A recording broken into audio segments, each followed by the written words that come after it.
আর শোনো না, চ্যানেলটি সাবস্ক্রাইব করে বেল বাটনটি বাজিয়ে দিও কেমন।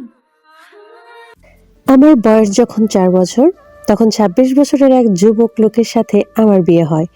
অথচ আমি আজও জানি না সে কে, কি তার পরিচয়, কিংবা সে দেখতেই বা কেমন। ধৃতিকার এহেন কথা শুনে তার পাশে বসে থাকা মেয়েটি বিস্ময়ের চাহনিতে তার দিকে তাকায়। দুজনের পরিচয়টা খুব বেশিক্ষণই নয়। তারা এক বড় কর্পোরেট অফিসে চাকরির জন্য ইন্টারভিউ দিতে এসেছে। শিক্ষাগত যোগ্যতায় ধৃতিকা তার পাশে বসে থাকা মেয়েটির চেয়ে বেজায় ছোট। সবেমাত্র এইচএসসি পাশ করে ভার্সিটিতে উঠেছে সে। আর তার পাশে বসে গল্প আলাপ শোনা মেয়েটার গ্রাজুয়েশন কমপ্লিট। ইন্টারভিউয়ের জন্য অনেকক্ষণ অপেক্ষা করতে হচ্ছিল বিধায় দুজনে টুকটাক পরিচিত হতে শুরু করে। এরপর ধীরে ধীরে ক্রমশই তাদের গল্প আলাপ দীর্ঘ হতে শুরু করে। ধৃতিকার পাশে বসে থাকা মেয়েটার নাম সিমরান, আর ধৃতিকার পুরো নাম ধৃতিকা তালুকদার। বয়সে আর সবার চেয়ে ছোট হলেও তার কাঁধে দায়িত্বের ভারটা অনেক বেশি। তাই তো এই অল্প বয়সেই একটা ভালো চাকরির খোঁজে মস্ত বড় এই ঢাকা শহরে একা একাই ছোটাছুটি করে বেড়াচ্ছে। মেয়েটা দেখতে ভারী ফর্সা, গোলগাল মিষ্টি চেহারা, কোমর পর্যন্ত লম্বা সিল্কি চুল, তবে কিছুটা এলোমেলো, অতিরিক্ত মোটা কিংবা চিকন নয়। শারীরিক গঠন একদম আদর্শ, তবুও মনে হবে বহুদিন ঠিকঠাক ভাবে খাওয়া দাওয়া না করায় ও অযত্নে অবহেলায় তার অবস্থা খুবই করুণ। কৃতিকার পরনে সাধারণ একটা সাদা রঙা কুর্তি, সাধারণ হলেও বেশ পরিপাটি। কাঁধের একপাশে সাদা ওড়নাটা ঝুলিয়ে দিয়েছে, তবে এসবের মাঝেও তার চোখে মুখে অদ্ভুত এক চিন্তার ছাপ বিদ্যমান। দেখতে অনেক বেশি ক্লান্ত ও হতাশায় নিমজ্জিত লাগছে। এছাড়া আশেপাশে সকল লোকজনও যেন তার থেকে অনেকটা ভিন্ন। সকলের গায়েই নানান সব দামি দামি পোশাক, কত স্টাইলিশ ভঙ্গিতে চলাফেরা, অথচ সে কত সাধারণ। না চাইতেও এক তীব্র হতাশা ও বিব্রতবোধ কাজ করছে নিজের মাঝে। তবে সিমরান মেয়েটা খানিকটা ভিন্ন লেগেছে তার কাছে। আর সবার মতো মডার্ন স্টাইলিশ হলেও হুট করেই তার সাথে গল্প জুড়ে দেওয়ার ব্যাপারটা তার বেশ ভালো লেগেছে। আর এভাবেই একটা পর্যায়ে গিয়ে ধৃতিকা তার নিজের সম্পর্কে নানান গল্প আলাপ করতে শুরু করে। সিমরান ধৃতিকার দিকে চেয়ে অবাক সুরে বলে ওঠে, সিরিয়াসলি, তুমি কি আমার সাথে মজা করছো? ধৃতিকা কিঞ্চিত মৃদু হেসে ফেলে, আলতোভাবে মাথা নাড়িয়ে বলে, না, আমি মজা করছি না, ছোটবেলা থেকেই এমনটা শুনে আসছি। কি বলেছি তুমি এসব? তোমার বাবা মা? আমার বাবা মা বেঁচে নেই। আমার সবে মাত্র বুঝ হতে শুরু করেছে। ওই সময় তখন এক ভয়ঙ্কর মহামারী রোগ গ্রামে ছড়িয়ে পড়েছে। ও হ্যাঁ, বলে রাখা ভালো, আমি কিন্তু গ্রামের মেয়ে। গ্রামেই আমার জন্ম, ওখানেই আমার বেড়ে ওঠা। তো ওই সময় আমাদের গ্রাম জুড়ে প্রায়ই নানান রোগ ব্যাধি দিয়ে ছেয়ে থাকতো। গ্রামের বেশিরভাগ মানুষের জ্ঞান স্বল্পতা ও ঠিকঠাক স্বাস্থ্যবিধি মেনে চলতো না বিধায় এই সমস্যা সময়ের সাথে সাথে অত্যাধিক পরিমাণে বেড়ে যায়। তবে ওই সময়ে হঠাৎ দেশি বিদেশি কিছু স্বাস্থ্য সেবা কর্মী আমাদের গ্রামে আসে। শুনেছি তাদের সাথে নাকি আরো কিছু ব্যবসায়িক লোকও আসে। তার মাঝে একজন ছিল আমার সেই স্বামী। ধৃতিকা এইটুকু বলতেই থেমে যায়, আকস্মিক বিস্তৃত মুচকি হেসে ফেলে। ওর হাসিটা সিমরানের কাছে বোধগম্য, তবে ধৃতিকাকে নিয়ে আগ্রহটাও বেশ জোরালো। সে একটুও সময় নষ্ট না করে বলে ওঠে, এরপর এরপর কি হয়েছিল? সিমরানের আগ্রহ দেখে ধৃতিকা আবারও মুচকি হাসে। পরক্ষণেই আবারও বলতে শুরু করে, ওই মহামারীতে গ্রামের অনেক লোক মারা যায়। আমার বাবা মায়েরও অল্প বয়সেই দুনিয়া ছেড়ে চলে যায়। আমার পরিবার বলতে শুধু আমার বাবা মাই ছিল। এমনিতেও গ্রামে কারো নিজের কিংবা দুঃসম্পর্কের আত্মীয় স্বজন রয়েছে, চাচা মামা মোটামুটি অনেকেই আছে। এছাড়া আমার তালুকদার বংশের গ্রামের মধ্যে যথেষ্ট উচ্চ মর্যাদা সম্পন্ন ছিল। কিন্তু এই অল্প যে স্বল্প জ্ঞান, মহামারীতে মোটামুটি আর সবার মতো আমাদের সবকিছু শেষ হয়ে যায়। দেশি বিদেশি স্বাস্থ্যসেবা দলগুলো গ্রামের উন্নয়নের পাশাপাশি নিজেদের মতো অনেক কিছুই আত্মসাৎ করে নিয়ে যায় এই বোকাশোকা গ্রামবাসীর কাছ থেকে। তো মূল ঘটনায় আসি। এই যে কয়েকজন ব্যবসায়ী লোক এসেছিল না, তাদের মাঝে যার সাথে আমার বিয়ে হয় আর কি, সে নাকি অত্যন্ত ভালো মানুষ ছিল সবার মাঝে। আর সকল ব্যবসায়ীর চেয়ে সবচেয়ে বয়সে খানিকটা ছোট ছিল।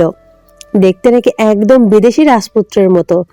অবশ্য হবেই না কেন, শুনেছি সে নাকি বিলেত, লন্ডন থেকে দেশে এসেছিল। এমনিতেও বাংলাদেশি, কিন্তু হয়তোবা তার বাবা মায়ের মাঝে একজন ব্রিটিশ একজন বাঙালি ছিল। তবে সব মিলিয়ে অল্প কয়েকদিনের মাঝে লোকটা গ্রামের সবার কাছে বেশ প্রিয় হয়ে ওঠে। আর তার থাকার ব্যবস্থা করা হয় আমাদের তালুকদার বাড়িতে। বেশ ভালোই কদর ছিল বিধায় বাহিরে অনেক মেহমানরাই আমাদের বাড়িতে আশ্রয় দেওয়া হতো। আর এই সময় আমার তালুকদার বাড়িতে দাদা, বাবা, চাচারা মিলে মোটামুটি সকলেই একসাথেই থাকতো।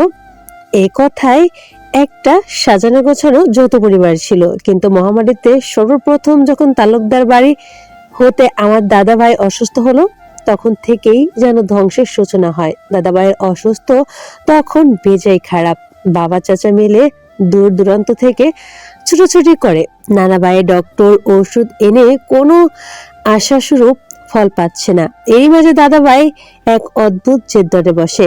নাতি নাতনির মাঝে আমি ছিলাম তার সবচেয়ে প্রিয়। ওদিকে সেই লোকটিও অল্প দিনের মাঝেই তার অত্যধিক পছন্দের পাত্র হয়ে যায়। তারপর আর কি, জীবনের শেষ পর্বে মৃত্যুর দ্বার প্রান্তে দাঁড়িয়ে দাদা তার শেষ আবদার হিসেবে আমার সাথে সেই লোকটার বিয়ে দিতে চায়। ভাবা যায়, একটা 4 বছরের অবুঝ বাচ্চার সাথে 26 বছরের এক লোকের বিয়ে। ব্যাপারটা আমার কাছে হাস্যকর বটে। সিমরানের বিস্ময় যেন কাটছেই না। সেই বিস্ময়ের সাথে আবারও বলতে লাগলো, তারপর তারপর সেই লোকের সাথে তোমার সত্যি সত্যি বিয়ে হয়ে গেল? লোকটা শিক্ষিত ছিল। তার কাছে দাদা ভাইয়ের ইচ্ছা অদ্ভুত ঠেকলেও বিয়ে হয়তো তার কাছে সম্পূর্ণ অর্থহীন ছিল। অবশ্য হওয়ারই কথা। এমন আজব বিষয় কি তার মতো বিদেশি শিক্ষিত লোক মেনে নেবে? কিন্তু গ্রামবাসী কিংবা আমার পরিবার তো আর তার মতো চিন্তাধারা ছিল না। সে দাদা ভাইয়ের কথা মতো ওই রাতে আমাকে বিয়ে করে। দাদা ভাইয়ের জীবন তখন বাজা মরার মাঝপথে। চাচির কাছে গল্প শুনেছি আমাকে নাকি গভীর রাতে ঘুম থেকে তুলে বিয়ে দেওয়া হয়। কাঁচা ঘুমের জন্য আমি নাকি সে কি কান্না, তবু ওই মাঝরাতে কাজে ডেকে আমাদের বিয়ে সম্পন্ন হয়। অথচ আমি জানলামও না, বুঝলামও না আমার জীবনের সাথে কি হয়ে গেল। আর ওই রাতে ভোর হবার আগে দাদা ভাই সবাইকে ছেড়ে দুনিয়া ছেড়ে চলে যায়। এরপর একে একে অল্প কিছুদিনের মাঝে আমার বাবা মাও। কৃতিকা নিজের কথা অসমাপ্ত রেখে দীর্ঘশ্বাস ফেলে। ওদিকে সিমরানও খানিকটা ভারী শ্বাস ফেলে বলে, তারপর কি হয়েছিল? সেই লোকটির সাথে তোমার তো বিয়ে হয়েছিল, তবে তোমার কি তার কথা একটু মনে নেই? কিভাবে মনে থাকবে? সে তো আর থাকেনি, মানে? চলে গিয়েছিল। বিয়ে মানে শুধু দুটো ব্যক্তির মাঝে বন্ধন নয়, এখানে নানান নিয়ম কানুন থাকে, দায়িত্ব পালন করতে হয়, একে অপরের দায়িত্ব নিতে হয়। অথচ আমার তখন ওসবের বোঝ নেই। আর তার কাছে সবাই ছিল হয়তো ফেলনা। বিয়ে অল্প কিছুদিনের মাঝেই যখন বাবা মা মারা গেল, তখন কয়দিন বাদে তিনি গায়েব হয়ে যান। তোমার কথা ঠিক বুঝলাম না। গায়েব হয়ে যায় মানে?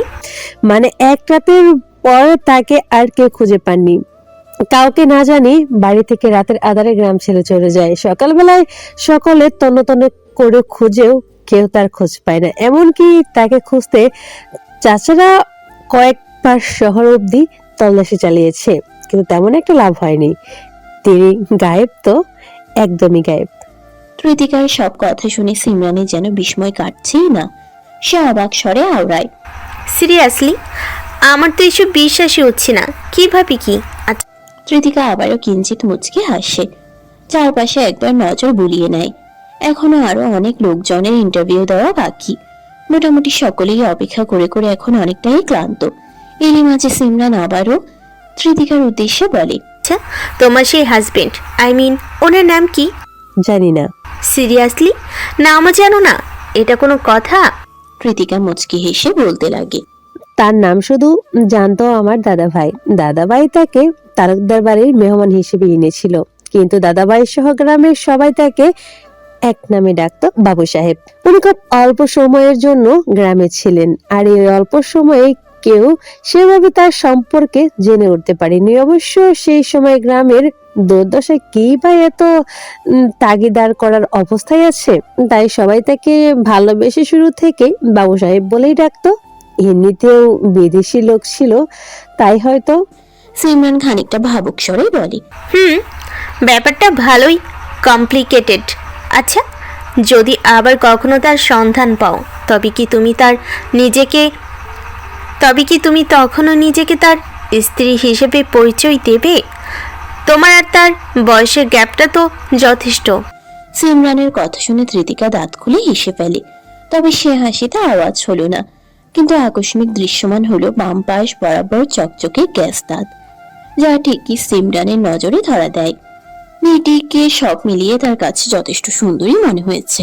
যথেষ্ট বললে হয়তো ভুল হবে, অসম্ভব সুন্দরী সে। তার আমার বয়সের গ্যাপ কম করেও হলো 22 বছর। ভাবতে পারছো? এতদিনে নিশ্চয় সে 40 বছরের চুল পাকা কাকু মামুদের মতো হয়ে গিয়েছে। ধৃতিকার আকস্মাৎ হাসিতে সিমরান ভরকে যায়। পরক্ষণেই সেও হেসে ফেলে বলে, আরে এটা কেমন কথা? শুরুতে না বলেই অনেক সুদর্শন ছিল সে, একদম বিদেশি রাজপুত্রের মতো। তবে শোনো মি, তোমার জামাই যদি সত্যি লন্ডনের বাসিন্দা হয়ে থাকে, তবে এত চিন্তা করো না। ও দেশে মানুষ এদেশের মতো এই 40-45 বয়সী চুল পাকা চাচা মামাদের মতো বুড়ো হয় না। 7 বছর বয়সেও তাদের ফিটনেস বডি দেখার মতো কারবার। কচি কচি মেয়েরা তো হুমড়ি খেয়ে পড়ে, সেখানে তোমারটা তো কেবল 40। Sugar daddy. এই বলতে না বলতে ধৃতিকা আবারও শব্দহীন ভাবে গা দুলিয়ে হেসে উঠল। সিমরান তার হাসিতে কিছুটা ভরকে গেলেও পরবর্তীতে সে নিজেও না হেসে আর পারল না। তবে তাদের গল্প আড্ডা আর বেশিক্ষণ স্থায়ী হলো না। নিমিষে ভেতর হতে নাম এলো সিমরানের ইন্টারভিউর জন্য। সে শুরুতে কিছুটা নার্ভাস ফিল করলেও পরক্ষণেই নিজেকে স্বাভাবিক করে ধৃতিকার কাছ থেকে কুশলাদি বিনিময়ের পর সে ইন্টারভিউ রুমের ভেতরে প্রবেশ করে। এদিকে এবার একা একা চুপচাপ বসে থাকে ধৃতিকা। প্রায় সিরিয়ালের শেষের দিকে তার অবস্থান। আশেপাশে লোকজনও কমে গিয়েছে। এতক্ষণ সিমরানের সাথে ভালোই সময় কাটলেও এখন আর ভালো লাগছে না। চিন্তায় কেমন যেন সেও অস্থির হয়ে উঠেছে। চারপাশে এত কম্পিটিশন, অথচ তার এই মুহূর্তে একটা চাকরি না হলেই নয়। এই মস্ত বড় ঢাকা শহরে একা একটা মেয়ে হয়ে একা থাকা, তাও এমন আর্থিক সংকট নিয়ে কিভাবে সম্ভব? এইসব চিন্তার মাঝে সে যেন নিশ্চিত হয়েও বসেছে এই কোম্পানিতে তার চাকরি হবার কোনো সম্ভাবনা নেই। তাই আর এখানে অপেক্ষা করেও লাভ নেই। আর সে আর ইন্টারভিউ দেবে না, এই ভেবে সে চলে যেতে নিলেও পরক্ষণেই ভাবতে লাগলো, এসব সে কিরকম পাগলামি করছে। সে তো কখনো এত সহজেই হাল ছেড়ে দেয় না। জব পেতেই হবে এমন তো কোনো কথা নেই। ইন্টারভিউটা দিলে অন্তত একটা ভালো অভিজ্ঞতা হবে। আর সবচেয়ে বড় কথা, ইন্টারভিউ না দিলেও শেষবারের মতো সিমরানের সাথে বিদায় তো নিতে হবে। এতক্ষণ একসাথে বসে গল্প করার পর এখন যদি না জানি হুট করে চলে যায়, তবে ব্যাপারটা কেমন হয়? নিতান্তই বাজে। তৎক্ষণাৎ সে তার সিদ্ধান্ত বদলে চুপচাপ সেখানেই বসে থাকে। প্রায় খানিকটা সময় পর সিমরান বেরিয়ে আসে, চোখে মুখে মৃদু হতাশার ছাপ। তাকে দেখিয়েই যেন ধৃতিকার চোখ মুখ শুকিয়ে যায়। বুঝতে পারছে না কি করা উচিত। সিমরান ধৃতিকার কাছে এলে সে তাকে তৎক্ষণাৎ জিজ্ঞেস করে, এমন নার্ভাস কেন দেখাচ্ছে আপনাকে? সব ঠিক আছে? সিমরান কিছুটা মলিন ভাবে মুচকি হেসে বলে, ইন্টারভিউ তো দিয়ে এলাম, বাট ড্যাম শিওর জবটা হয়তো আমি পাবো না। কি বলছেন? এভাবে এত শিওর হয়ে? আচ্ছা আমার কথা বাদ দাও। সামনে তো তোমায় ডাকবে, সাবধানে ইন্টারভিউ দেবে। মোটো নার্ভাস হতে যেও না। চিন্তা নেই, আমি আর ইন্টারভিউ দেব না। ধৃতিকার কথা শুনে সিমরান বিস্ময়ের সাথে বলে ওঠে, কি? কিন্তু কেন? হঠাৎ আবার কি হলো তোমার? ধৃতিকা খানিকটা ঘাবড়ানো কণ্ঠস্বরে বলে, চাকরি যখন পাবো না তখন ইন্টারভিউ দিয়ে আর কি করব? এই দেখো, আমার কথা শুনে ঘাবড়ে গিয়েছো। যা ভেবেছিলাম তাই। না, এমনটা নয়। আমি আগেই চলে যেতাম, কিন্তু আপনার জন্য অপেক্ষা করছিলাম। এই শেষ বেলায় বিদায় না নিয়েই চলে যাওয়া। কি বলছে এসব? উফ মেয়ে, পাগলামি করো না। সিমরানের কথা শেষ হতে না হতেই ভেতর হতে এবার ধৃতিকার নাম ধরে ডাক আসে। নিমিষেই ধৃতিকা যেন আরো বেশি ঘাবড়ে যায়। বেশি দেরি করলেও সমস্যা। ইন্টারভিউ দিতে হলে এখনই ভেতরে যেতে হবে, নয়তো এখান থেকে এক্ষুনি পালাতে হবে। আশেপাশের লোকজন না হয় কি বলবে। আচ্ছা আপু, আমি নিচে যাচ্ছি, আপনার জন্য ওয়েট করব। পরে না হয়। এই বলে ত্রিতিকা ছুটতে নিলে সিমরান প্রচন্ড আশ্চর্য হয়ে তাকে খপ করে ধরে ফেলে। পরক্ষণেই সিমরানকে কিছুটা আশ্বস্ত করতে রুদর স্বরে ফিসফিসিয়ে বলতে লাগে, এই মেয়ে, এসব কী রকমের পাগলামি করছো? চারপাশের মানুষজন তোমায় দেখছে। আচ্ছা শোনো, ঘাবড়ানোর কিছু নেই, চুপচাপ ভেতরে যাবে, তাদেরকে তোমার সিভি দেখাবে আর একদম স্বাভাবিকভাবে তাদের প্রশ্নের উত্তরটা দেওয়ার চেষ্টা করবে। দেখবে জবটা তোমার হয়ে গিয়েছে। না আপু, সরি প্লিজ, তুমি আমি জোর করো না। আরে আরে ভেতরে জানো, এই কোম্পানির বস বসে আছে, দেখতে কি হেব্বি সুন্দর, তোমার গল্পের ওই বিদেশি রাজপুত্রের মতো। যদিও শুনেছি তার বয়স কিছুটা বেশি, কিন্তু দেখে তো বোঝার উপায় নেই। অন্তত তাকে দেখতে হলেও একবার ইন্টারভিউটা দিয়ে আসো মেয়ে। কি আজব, আমি তাকে দেখি কি করব? এমনও তো হতে পারে উনি তোমার হারিয়ে যাওয়া পর যাও গিয়ে দেখো চিনতে পারো কিনা। আবার তার রূপের ঝলকে পাগল হয়ে ইন্টারভিউয়ে গরমিল করো না। আমার তো মনে হয় সব মেয়ের ইন্টারভিউ বাজে হয়েছে এই কারণে। হা হা হা। এহেন পরিস্থিতিতে সিমরানের এমন হাস্যরসিকতা একদমই অপ্রাসঙ্গিক। ত্রিতিকা কি বলবে নিজেও বুঝতে পারল না। শেষমেশ একরাশ হতাশা নিয়ে এগিয়ে গেল ইন্টারভিউ রুমের দিকে। আসসালামু আলাইকুম। ভেতরে প্রবেশ মাত্রই ত্রিতিকা নরম স্বরে সালাম দেয়। বিশাল বড় কাজ ঘেরা এক রুমে তিনজন প্রফেশনাল স্টাইলের বেশভূষায় সজ্জিত ব্যক্তি রয়েছেন। একজন বাংলাদেশি হালকা চুল পাকা মধ্যবয়সী লোক, অন্যজন যথেষ্ট ইয়াং। তবে ঠিক মাঝ বরাবর গম্ভীর মুখে বসে থাকা লোকটিকে ত্রিতিকা ঠিকমতো আন্দাজ করতে পারল না। পায়ের উপর পা তুলে চুপচাপ বসে রয়েছে সে। চুলগুলো খানিকটা কালচে বাদামি রঙের, তবে সেগুলো যথেষ্ট পরিপাটি করে জেল দিয়ে সেট করা। পরনে নেভি ব্লু কালারের স্যুট, কালো বুট টাই। তবে মুখটা নিচের দিকে ঝুঁকিয়ে রাখায় তা ঠিক মতো দেখতে পারল না ত্রিতিকা। তবে গাল ভরা নিখুঁত ভাবে ছাঁটাই করা ছোট ছোট দাড়িগোঁফ দৃশ্যমান। সব মিলিয়ে শুরুতেই যেন এই লোকটি তার নার্ভাস হওয়ার কারণ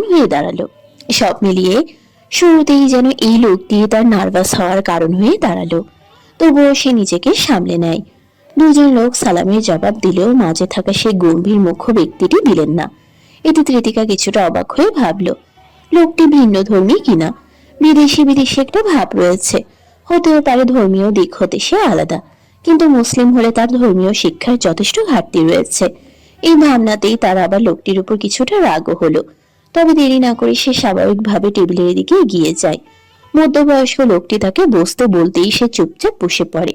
আবার বাম পাশে দাঁড়িয়ে থাকা সুদর্শন কম বয়সী লোকটি তার কাছে সিবিআর ফাইল দেখতে চাইলে ত্রিতিকা সেসব সেই লোকটির কাছে এগিয়ে দেয় এবং লোকটি পরক্ষণেই তা মাঝ বরাবর গম্ভীর মুখে বসে থাকা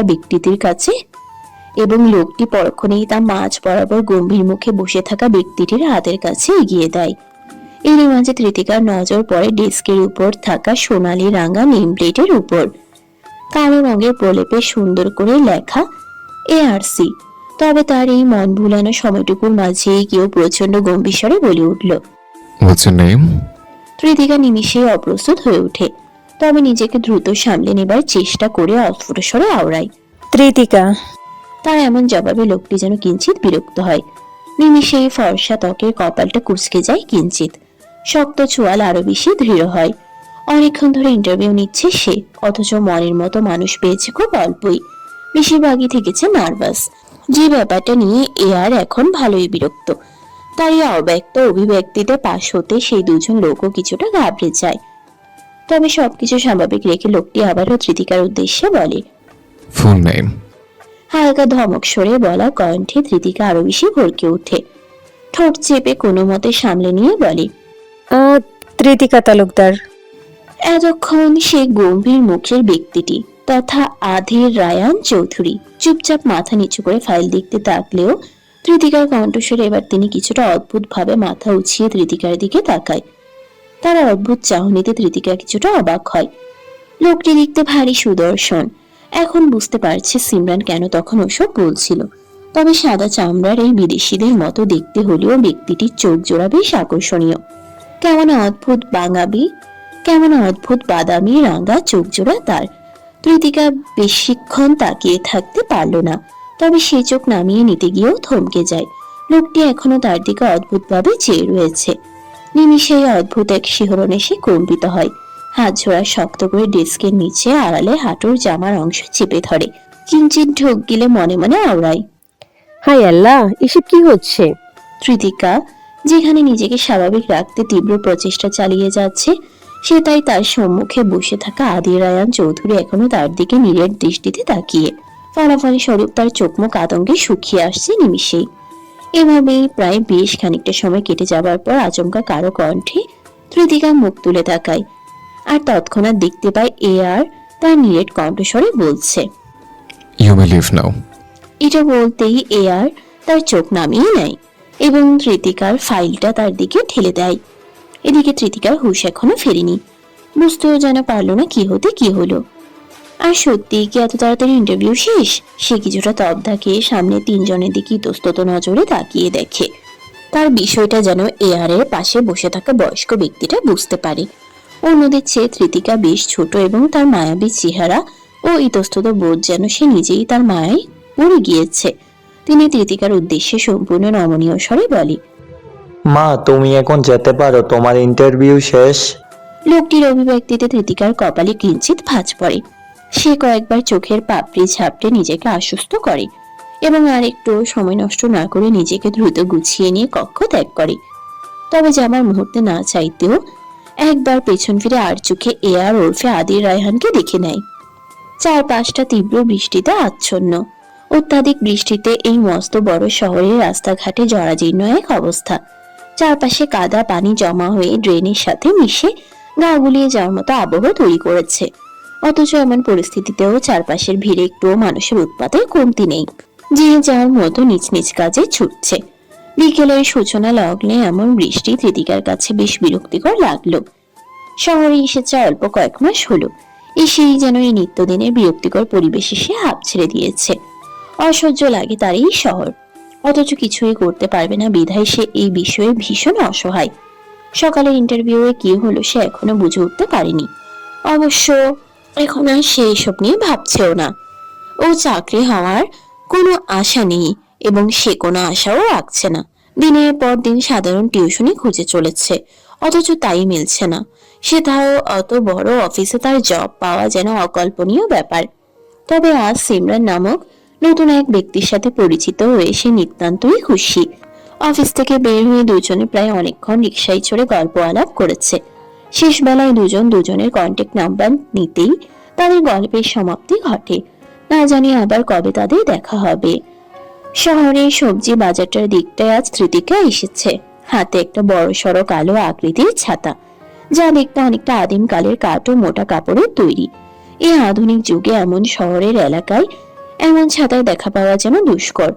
তার মাঝে কৃতিকার মতো বয়সের এক মেয়ের হাতে, এ যেন নিতান্তই আশ্চর্যজনক ব্যাপার। কৃতিকার কাছে স্বাভাবিক হলেও বাকিদের কাছে আশ্চর্যজনকই বটে। ফলাফল স্বরূপ চারপাশের সকল লোকজন তাকেই ঘুরে ঘুরে দেখছে। একদিকে কাদা পানিময় রাস্তা, মাথার উপর তুমুল বৃষ্টি ঝরছে, সেই সাথে আবার সকলের অদ্ভুত চাহনি। সব মিলিয়ে কৃতিকা নিমিষেই বারংবার অপ্রস্তুত হয়ে পড়ছে। কৃতিকা যত সম্ভব নিজেকে এক প্রকার গুটিয়ে নিয়ে নিজের গন্তব্যের দিকে এগোয়। সে ধীরে ধীরে বাজারের মধ্যখানে অগ্রসর হয়। হালকা কিছু বাজার করে নিয়ে যেতে হবে। বাড়িতে খাবার প্রায় নেই বললেই চলে। আমার হাতেও তেমন টাকা পয়সা নেই। গ্রাম থেকে আসার সময় তার কাকিমা তাকে যে কয়েকটা টাকা দিয়েছে তার সবটাই প্রায় এখন শেষের দিকে। ভার্সিটির ফি, বাসা ভাড়া, সারা মাসের খাবার, সব মিলিয়ে তার চিন্তার শেষ নেই। কৃতিকার এসব ভাবতে ভাবতে আলতোভাবে মলিন হাসে। অতঃপর এগিয়ে যায় সামনের একটি ছোট্ট কাঁচা বাজারের দোকানে। শুরুতেই তার নজরে পড়ে একটি ছোট্ট আকারের লাউ। সে কোনো কিছু না ভেবে বয়স্ক দোকানদারের উদ্দেশ্যে বলে, মামা, এই লাউটার দাম কত? মামা, লাউয়ের দাম তো 120 টাকা। দোকানদারের এহেন কথা শুনে কৃতিকা যেন আকাশ থেকে পড়ে। এক লাউয়ের দাম 120? এই দামে তো তার এক সপ্তাহের খাওয়া দাওয়ার খরচ খুব ভালো মতোই মিটে যাবে। এছাড়া গ্রামে লাউয়ের দামটা খুবই সামান্য। অবশ্য তাদের নিজেরই লাউ সহ বিভিন্ন শাকসবজি বাগান ছিল, যার ফলে শহরের জীবনযাত্রা সম্পর্কে তার ধারণা তুলনামূলকভাবে অনেকটাই কম। কৃতিকাকে এভাবে থম মেরে দাঁড়িয়ে থাকতে দেখে দোকানদার মুখ তুলে তাকিয়ে খানিকটা বিরক্তির স্বরে বললে, কি মামা, নিবেন নাকি? নিলে তাড়াতাড়ি নেন, নয়তো এই বৃষ্টির দিনে দোকানের সামনে এমনি খাড়াইয়া থাকেন না। লোকটির বিরক্তিবোধ তৃতিকার কাছে স্পষ্ট। সে বিষয়টাই বেশি মাথা না ঘামিয়ে কিঞ্চিত মুচকি হেসে বলে, না মামা, লাউ থাক। আপনি বরং আমাকে হাফ কেজি আলু, 20 টাকার মরিচ, 20 টাকার পেঁয়াজ আর 2 মুঠো কমলি শাক দেন, আর কিছু লাগবে না। তৃতিকার কথায় লোকটি কিছুটা কপাল কুঁচকেই তার দিকে তাকায়। পরক্ষণে আবার চোখ নামিয়ে তার কথা মতো জিনিসগুলো গুছিয়ে দিতে দিতে কিছুটা বিরক্তির স্বরে আওড়ায়, কি সব ফকির নিয়ে আসে আজকাল, আবার 20 টাকারও নাকি পেঁয়াজ দন লাগে। লোকটির ব্যবহার নিতান্তই রুক্ষ, তার বলতে বাকি নেই।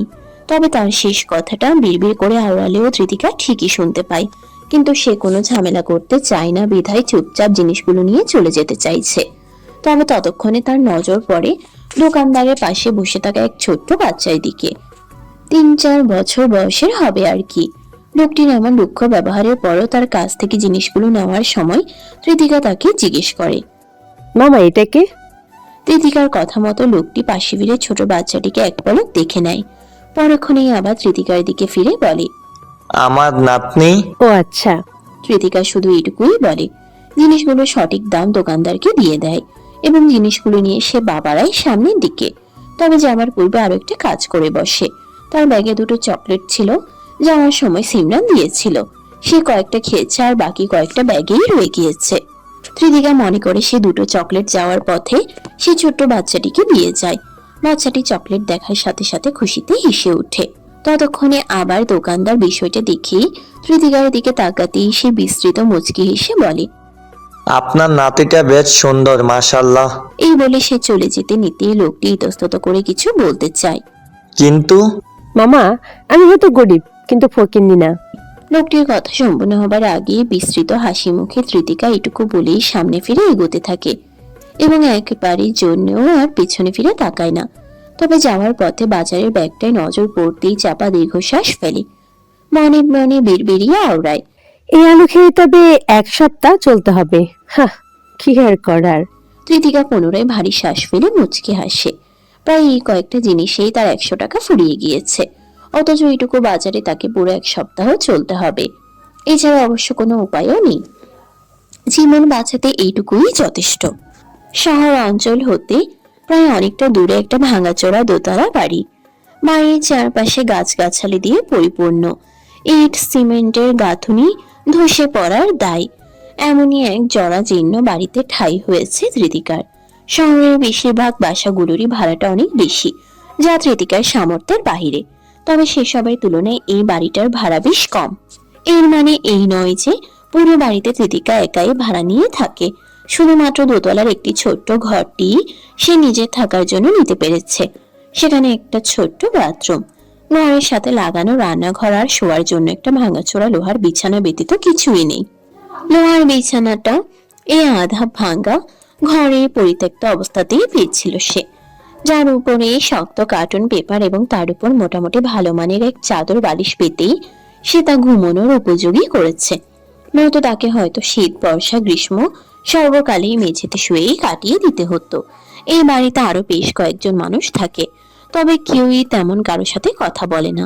তৃতিকাও আগ বাড়িয়ে কারোর সাথে তেমন কথা বলতে চায় না, কিংবা তার সময় সুযোগও হয় না। এছাড়া নিচতলা জুড়ে বসবাস করা বাড়িওয়ালার এক পকেটে ছেলেও রয়েছে। যতবারই তৃতিকা তার সামনাসামনি হয়েছে, ততবারই তাকে তার বেশ বিরক্তিকর লেগেছে। বিশেষ করে তার অঙ্গভঙ্গি, চাহনি সবই কুরুচিপূর্ণ। সব মিলিয়ে তৃতিকার মাথায় এখন এটাও ঘুরছে যে কিভাবে এই বাড়ি থেকে দ্রুত অন্য কোথাও যাওয়া যায়। অবশ্য থাকা নিয়ে এত কষ্ট করতে হতো না যদি শুরুতেই সে বিশ্ববিদ্যালয়ের হলে একটা সিট পেয়ে যেত, কিন্তু দুর্ভাগ্যবশত তার কপালে সিট জোটেনি। আর কষ্ট করে হলেও তাকে এখানেই এমন জরাজীর্ণ ও অস্বাস্থ্যকর এক পরিবেশে থাকতে হচ্ছে। একে একে তৃতিকা অনেক কিছুই ভাবতে বসেছিল, কিভাবে কি করলে জীবনে একটু সচ্ছলতা আসবে। আর কষ্ট করে হলেও তাকে এখানেই এমন জরাজীর্ণ ও অস্বাস্থ্যকর এক পরিবেশে থাকতে হচ্ছে। একে একে তৃতিকা অনেক কিছুই ভাবতে বসেছিল, কিভাবে কি করলে জীবনে একটু সচ্ছলতা আসবে, কিন্তু কোনোভাবেই যেন কোনো উপায় তার মিলছে না। বারংবার সেই ভাবনায় হতাশ হচ্ছে। সন্ধ্যা প্রায় হয়ে এসেছে। এক হাতে চুলোয় ভাত বসিয়ে আলু সিদ্ধ দিয়েছে। রাতে তার এটাই খাবার। আর অবশিষ্ট ভাতে পানি দিয়ে সকাল হলেই পেঁয়াজ মরিচ তুলে পান্তা খেয়ে ভার্সিটি যেতে হবে। আবার এই শহরে এমন জায়গায় কারেন্টের সাথে সাথে গ্যাসের লাইনও কত শত সমস্যা করে। অর্ধেক খাবার রান্নার মুহূর্তে যদি গ্যাস ফুরিয়ে যায় তাহলেই কাণ্ড। আজ রাতে হয়তো সেসব আধ সিদ্ধ খাবার খেতে হবে, নয়তো না খেয়েই থাকতে হবে। কৃতিকা এত সবকিছু ভাবতে ভাবতে বিরক্ত। সব শেষে উপায় না পেয়ে সে তার বাটন ফোনটা বের করে ফোনে 20 টাকার মতো রিচার্জ করেছিল বাড়িতে কথা বলার জন্য। বাড়িতে কথা বলার মতো এখন শুধু একজনই রয়েছে, তা হলো তার বড় কাকিমা। এবং তার এই বড় কাকিমা ব্যতীত তার বাড়ির কেউই জানে না সে এখন কোথায়। কৃতিকার ঢাকায় এসে এভাবে একা একা থাকার পেছনে এক বিশেষ ঘটনা রয়েছে। খুব অল্প বয়স হতেই তার চাচা চাচিরা তার বিয়ে দিতে ব্যস্ত হয়ে ওঠে, যেন সে বাড়িতে থাকলে তাদের অন্ন ধ্বংস হয়। আর এই ভাবনাতেই তাকে সেই ক্লাস 8 থেকে বিয়ে দেওয়ার নানান চেষ্টা চালিয়েছে তারা। তবে বেশিরভাগ সময়ই তারা ব্যর্থ হয়েছে কৃতিকার বড় চাচি ও ছোট চাচার জন্য। তারা দুজনে জোরেই মূলত কৃতিকা শেষমেশ এইচএসসিটা দিতে পেরেছে। আর এতে সর্বোচ্চ সহায়তা করেছে তার এই ছোট কাকা ও বড় কাকিমা। কিন্তু সে এইচএসসি দিতে দিতেই যেন খেলাটা খানিক পাল্টে যায়। কৃতিকার চাচা চাচিদের পাশাপাশি অনেক বড় ছোট ভাই বোনও রয়েছে। তার মাঝে এই ছোট চাচার বড় ছেলে তুহিন খুব সম্ভবত তার চেয়ে বছরের কয়েক বছর বড় এবং খানিকটা গ্রামের বখাটে ছেলের মতো তার চালচলন। আর এই ছেলেই পছন্দ করে বসে কৃতিকাকে। এরপর শুরু হয় তার কৃতিকাকে বিয়ে করার আবদার। অতঃপর ছেলের আবদারে বাবা তথা কৃতিকার ছোট চাচাও চাই কৃতিকার সাথে তুহিনের বিয়ে হোক।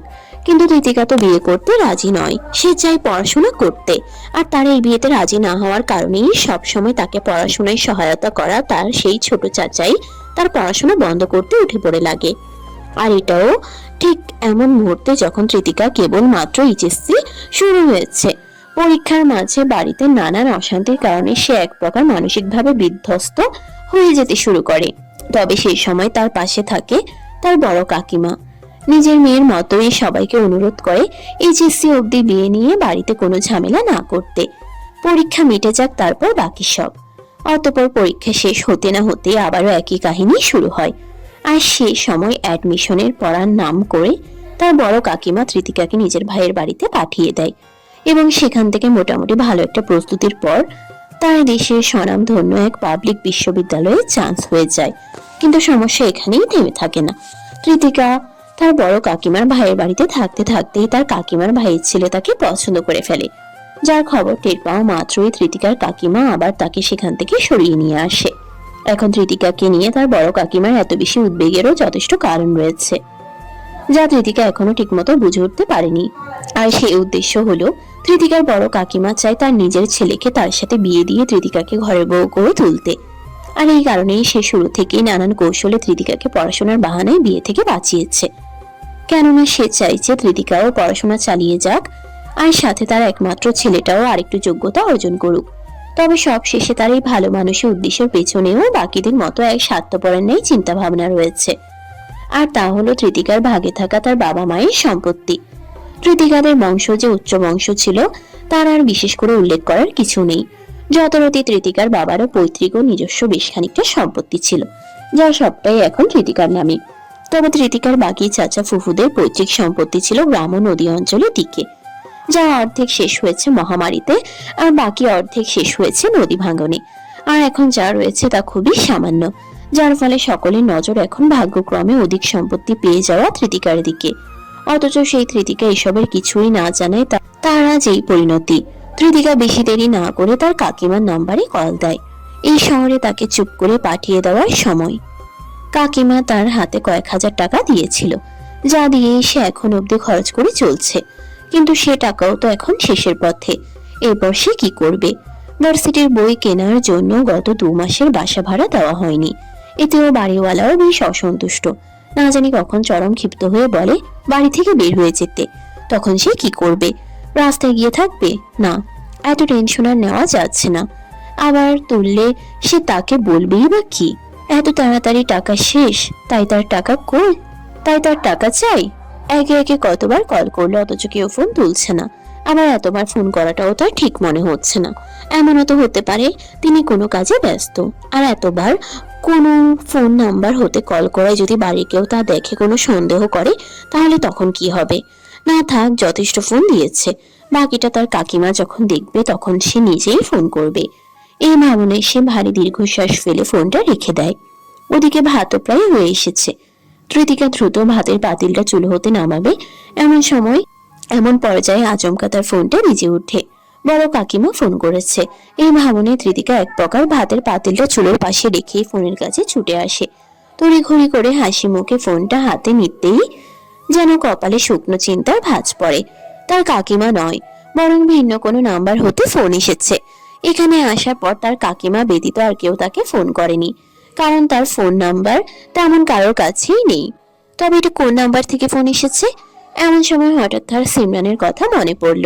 আর ফোনের অপর পাশের ব্যক্তিকে সিমরান ভেবে এসে কিছুটা খুশি মনে ও কিছুটা দ্বিধা নিয়ে কলটা রিসিভ করে। তবে ফোনটা কানের কাছে ধরতেই তার কপাল কুঁচকে যায়।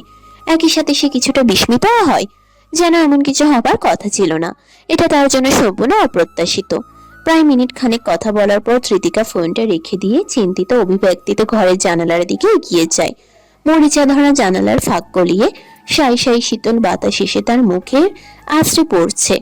সাদা রঙের ও খানিকটা ছিঁড়া পুরনো কাপড় দিয়ে বানানো জানালা পর্দা উড়ছে নিস্পৃহে। এমন আবহে কৃতিকা খানিকটা চিন্তার সহিতে বিড়বিড় করে আওড়াতে লাগলো। আমার সাথে সত্যি এসব কাকতালীয় ভাবে ঘটে যাচ্ছে, নাকি এর পেছনে খোদা তাআলার কোনো বিশেষ পরিকল্পনা রয়েছে?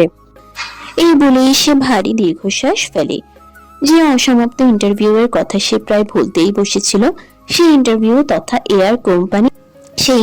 তথা এআরসি কোম্পানি থেকেই ফোন এসেছে। আগামীকাল তাকে আবারও অফিসে ডাকা হয়েছে। ফোনে শুধু এটুকুই বলা হলেও কৃতিকা কোনো না কোনো ভাবেই নিজের অজান্তেই বারংবার চিন্তিত হচ্ছে। সে যা ইন্টারভিউ দিয়েছে তাতে তার অত বড় অফিসে ন্যূনতম স্তরের জব পাওয়াও দুঃস্বপ্নের মতো। অথচ এখন কিনা তাকে সেখানেই যাওয়ার জন্য ডাকছে। আদতে আগামীতে তার ভাগ্যে রয়েছেটা কি? খুব ভালো কিছু, নাকি জীবন সংশয়মূলক? এত কিছু কৃতিকা জানে না, আর সে আপাতত এসব নিয়ে ভাবছেও না। শুধু সব শেষে তার চাওয়া একটাই, আগামীতে যাই হোক না কেন তা যেন ভালো হয়, নয়তো এত দ্বিধাদ্বন্দ্বের জীবনে তার বাঁচা সম্ভব নয়। চারপাশ জুড়ে জনমানবপূর্ণ সমাগম। জনবহুল রাস্তার পাশ ঘেঁষে ভিড় ঠেলে সামনে এগোচ্ছে কৃতিকা। প্রায় 20 সকাল করেই শুধু পান্তা পানি খেয়ে বাড়ি হতে বেরিয়েছে সে। উদ্দেশ্য এআরসি কোম্পানি। তার বাড়ি হতে অফিস যথেষ্ট দূরে, তবে রিক্সা কিংবা অন্য কোনো যানবাহনে করে যাবার মতো অফুরন্ত টাকার সামর্থ্য তার নেই। অল্প কিছু টাকার মূল্য তার কাছে অনেক বেশি, তাই কৃতিকার নিয়ত মোতাবেক পায়ে হেঁটে অফিস যাবে বিধায় সকাল করেই বাড়ি থেকে বেরিয়ে, তবে অফিসের কাছে আস্তে আস্তে সে এক প্রকার হাঁপিয়ে উঠল। আর সম্ভব হচ্ছে না এই সকাল বেলাতেও তীব্র রোদের মাঝে হাঁটা। মাথাটা কেমন ঝিমঝিম করছে। ঢাকায় এসে অনিয়মিত ও অপুষ্টিকর খাবার খেয়েই তার অবস্থা নেহাতই খারাপ। সবসময় ক্লান্তি ও দুর্বল অনুভব হয় নিজের মাঝে, কিন্তু তার করার মতো কিছুই নেই। এভাবে আর কতদিন চলতে পারবে নিজেও বুঝতে পারছে না। আবার এও বুঝতে পারছে না অফিস থেকে কেন তাকে ডেকেছে। আসলে কি তার মরুভূমির মতো জীবনে এক প্রশ্না বৃষ্টি ছড়বে? কৃতিকা এইসবই ভাবতে ভাবতে অবশেষে মস্ত বড় অফিসটার সামনে এসে পৌঁছায়। পরনে আজ তার সাদা রঙের এক লম্বা কুর্তি, সাথে নীল রঙের এক ওড়না। তার প্রিয় রং সাদা ও নীল, যে কারণে তার বেশিরভাগ জামাই এই রঙের। তবে এখানে আসার পূর্বে সে মাত্র হাতে গোনা কয়েকটা জামাই সাথে করে নিয়ে আসতে পেরেছে, যার মাঝে দুটো সাদা রঙের কুর্তি আর দুটো ভালো ওড়না, যেগুলো সে ভার্সিটি হতে বাহিরে সর্বত্রই যাওয়ার জন্য পরিধান করে। কেননা এগুলো ব্যতীত বাহিরে যাবার মতো তার কাছে কোনো পোশাক নেই। এছাড়া গ্রাম হতে আসার সময় যে সাদামাটা একজোড়া চামড়ার জুতো পরে এসেছিল, এখনো সে তাই পরে রয়েছে, কারণ এছাড়া তার কাছে আর কোনো জুতোও নেই। একইভাবে একটানা এতদিন সর্বত্র ব্যবহারের ফলে জুতোর হালও এখন বেহাল। কখন যে এই চামড়া উঠে বিধ্বস্ত চেহারার হয়ে যাওয়া জুতোটা ছিঁড়ে যায় কে জানে। আপাতত এমন কিছু হওয়া মানে তার কাছে ঘোর বিপদের সম্ভাবনা, কেননা এই পরিস্থিতিতে নতুন জুতো কেনার মতো বিন্দুমাত্র সামর্থ্য তার নেই। কৃতিকা সব চিন্তা ছেড়ে একবার মাথা উঁচিয়ে মস্ত বড় অফিসটার দিকে তাকায়। কাঁধে ঝুলানো সাদা রঙের টোটো ব্যাগের ফিতেটা শক্ত করে চেপে ধরে আন্দাজে ধরাই যায় এটি একটি 10-12 তলার বিশাল ভবন। ভবনের চারপাশটা চকচকে গ্লাসে ঘেরা, মাঝে বিশাল বড় নেম প্লেটে বড় বড় আকারে লেখা কোম্পানির নাম এআরসি কোম্পানি। এছাড়া নিচে গেটের সম্মুখে দাঁড়ানো সারি সারি সিকিউরিটি গার্ড। কত আভিজাত্যপূর্ণ স্থান এটি। সবার বেশভূষায় কত সাজসজ্জা, অথচ সে বরাবরের মতোই অত্যন্তই সাধারণ। অফিসের ভেতরে আর কি প্রবেশ করবে? তার তো অফিসের সম্মুখে এসে দাঁড়ালে নিজেকে অত্যন্ত নগণ্য লাগে। কৃতিকা আর বেশি কিছু ভাবতে চায় না। সে কোনো কিছু নিয়ে ভাবতে বসলে তার ভাবনা আর কখনো শেষ হয় না। আর এই ভাবনাতেই সে সামনের দিকে অগ্রসর হয়। অতঃপর ভেতরে গিয়ে লিফটে চড়ে সোজা উঠে যায় 8 তলা ভবনে। গতকালই অফিসে এসে সে প্রথমবারের মতো লিফটে চড়েছিল। সে সময় জিনিসটা তার কাছে অনেকটাই আশ্চর্যজনক ও নতুন ছিল। ফলাফল স্বরূপ এটার ব্যবহার সম্পর্কেও সে খুব বেশি জানতো না। তবে গতকাল শুরুতে তেমন কোনো সমস্যা হয়নি, কারণ তখন একটা লিফটে একসাথে অনেক মানুষ উঠেছিল ইন্টারভিউ এর জন্য। আর সে তাদের ভিড়ে মিশে যায়, যথারীতি সঠিক স্থানে পৌঁছে যায়। কিন্তু কোনোভাবেই সে তার ভেতরে থাকা ভয় কিংবা বিস্ময়কর অনুভূতির প্রকাশ করে না। কিন্তু যখন সিমরানের সাথে ফেরার পালা এলো, তখন অবশ্য ঠিকই সিমরানের কাছে লিফট সম্পর্কে সবকিছু সরল মনে জিজ্ঞেস করে জেনে নিয়েছে। যথারীতি এবার আর তার কাছে খুব বেশি ভেজালজনক মনে হলো না এই লিফট নামক যন্ত্রটাকে। কৃতিকাকে গতকাল ফোন করে 8 তলাতেই আসতে বলেছিল, আর সে কথা মতো এখানেই এসেছে। তবে 8 তলায় প্রবেশ মাত্রই সে যেন অনেকটাই বিস্মিত হয়। গতকাল এআরসি তথা অফিসের সিইওর সাথে বসে থাকা সেই বয়স্ক লোকটি তাকে দেখা মাত্রই হাসি মুখে তার দিকে এগিয়ে আসে। তবে সে কিছুটাই ইতস্তত বোধ করছে। কৃতিকা তাকে দেখা মাত্রই সালাম দিতেই লোকটি সালাম নিয়ে বলে, তুমি এসছো, তোমারই অপেক্ষায় ছিলাম। এত দেরি করলে কেন? রাস্তায় জ্যামে আটকে পড়েছিলে নাকি? ও হ্যাঁ, আমার তুমি সম্বোধনে আবার বেশি কিছু মনে করো না জানো, তুমি কিন্তু আমার মেয়ের মতোই, তাই তুমি করে রাখছি। যাই হোক, তোমার জন্য সুখবর আছে, দ্রুত আমার সাথে এসো। আচমকা একসাথে এত কিছু বলার পর লোকটির এমন অভিব্যক্তিতে কৃতিকা সম্পূর্ণ লড়কে গিয়েছে। বুঝতে পারছে না তার সাথে কি হতে চলেছে। আজকে ভার্সিটিটাও এই অফিসে আসার কারণে মিস দিয়েছে। এই নিয়েও তাকে এক নতুন ঝামেলা পোহাতে হবে। কিন্তু যদি এখানে এসে কাজের কাজ আশানুরূপ কিছুই না হয়, তাহলে পুরো দিনটাই তার বরবাদ। কৃতিকা আর সময় নষ্ট না করে লোকটির সাথে তার পেছন পেছন অগ্রসর হয়। তবে যথাস্থানে পৌঁছাতেই তার বিস্ময়ের আর শেষ থাকে না। কোনো মতেই যেন কোনো কিছু বিশ্বাস করে উঠতে পারছে না। তার নাকি এই অফিসে জব হয়েছে, যদিও তা খুব বড় পর্যায়ে কিছু নয়, বরং সামান্য এমপ্লয়ি হিসেবে। কিন্তু এটাও যে তার কাছে বিশ্বাসযোগ্য নয়। গতকাল কত মানুষ ইন্টারভিউ দিয়েছে, সবার যোগ্যতাই ছিল তার চেয়ে বহুগুণে বেশি। এছাড়া তার ইন্টারভিউ ছিল যা তা পর্যায়ের। সেখানে তার এত বড় অফিসে চাকরি হয় কি করে? এই যেন অসম্ভব ব্যাপার। কিন্তু অবিশ্বাস করেও আর লাভ নেই, কারণ কৃতিকার সেখানে এক মুহূর্ত দাঁড়ানোর সময় হলো না। বরং তার পূর্বেই লোকটির সাথে ছুটতে হলো কিছু ফাইল কাউন্টারে। অতঃপর দীর্ঘ এক প্রক্রিয়ার পর তার ছুটাছুটির কাজ সমাপ্ত হয়। অবশ্য বেশিরভাগ প্রয়োজনীয় কাজগুলো সেই লোক তথা রফিক সাহেবই করে দিচ্ছিলেন, আর কৃতিকা শুধু তার কথাই তাকে অনুসরণ করেছে।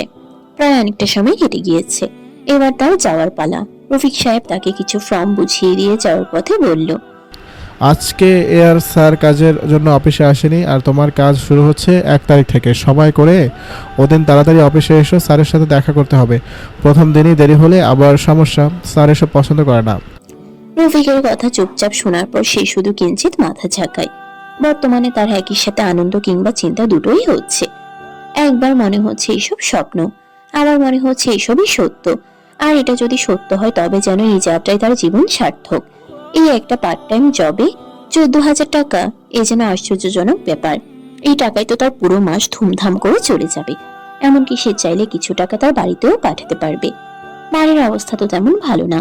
তার কাকিমা না জানি কত কষ্ট করে, লুকিয়ে লুকিয়ে তার কাছে টাকা পাঠায়। কিন্তু তবুও যে একটা সমস্যা থেকেই যাচ্ছে। তার চাকরি শুরু হতে চলেছে আর কিছুদিন পর সোজা 1 তারিখ হতে, আর স্যালারি পেতে পেতে সে তো সোজা আগামী মাস শেষে। কিন্তু এতদিন পর্যন্ত সে কি করবে? এই মাসটা তো কোনো মতে পার করতে হবে। না কাকিমাকে ফোন করা ছাড়া আর উপায় নেই। গতকাল ফোন ধরেনি বিধায় সে আর ফোনও করেনি। কিন্তু আজ বাড়িতে গিয়ে নিশ্চিত আবারও ফোন করতে হবে, সাথে তার জব হয়ে যাওয়ার সুখবরটাও দিতে হবে। কৃতিকা এই ভাবনায় হাসি মুখে অফিস থেকে বেরিয়ে পড়ল। কিন্তু এই মধ্য দুপুরে হেঁটে হেঁটে বাড়ি ফেরা যেন তার পক্ষে আর সম্ভব হলো না। অল্প কিছুটা পথ যেতেই তার দুর্বল শরীর ঝিমঝিম করে হেলতে দুলতে শুরু করে। মাথাটা বারংবার চক্কর দিচ্ছে যেন। এমন অবস্থায় নিজেকে একা সামলানো দায়। সে আর উপায় না পেয়ে ব্যাগ হাতড়ে দেখে 60 টাকার মতো পড়ে আছে। এখন যদি গাড়ি করে বাড়ি যেতে চায় তবে তার এই পুরো টাকাটাই খরচ পড়বে। কিন্তু এখন যদি পুরো টাকাটাই যাতায়াতে খরচ করে তবে পরবর্তীতে সে কি করবে? বাড়িতে তার অবশিষ্ট টাকা নেই বললেই চলে। কৃতিকা আর বেশি কিছু ভাবতে পারে না, বারংবার মাথা ঘুরছে তার।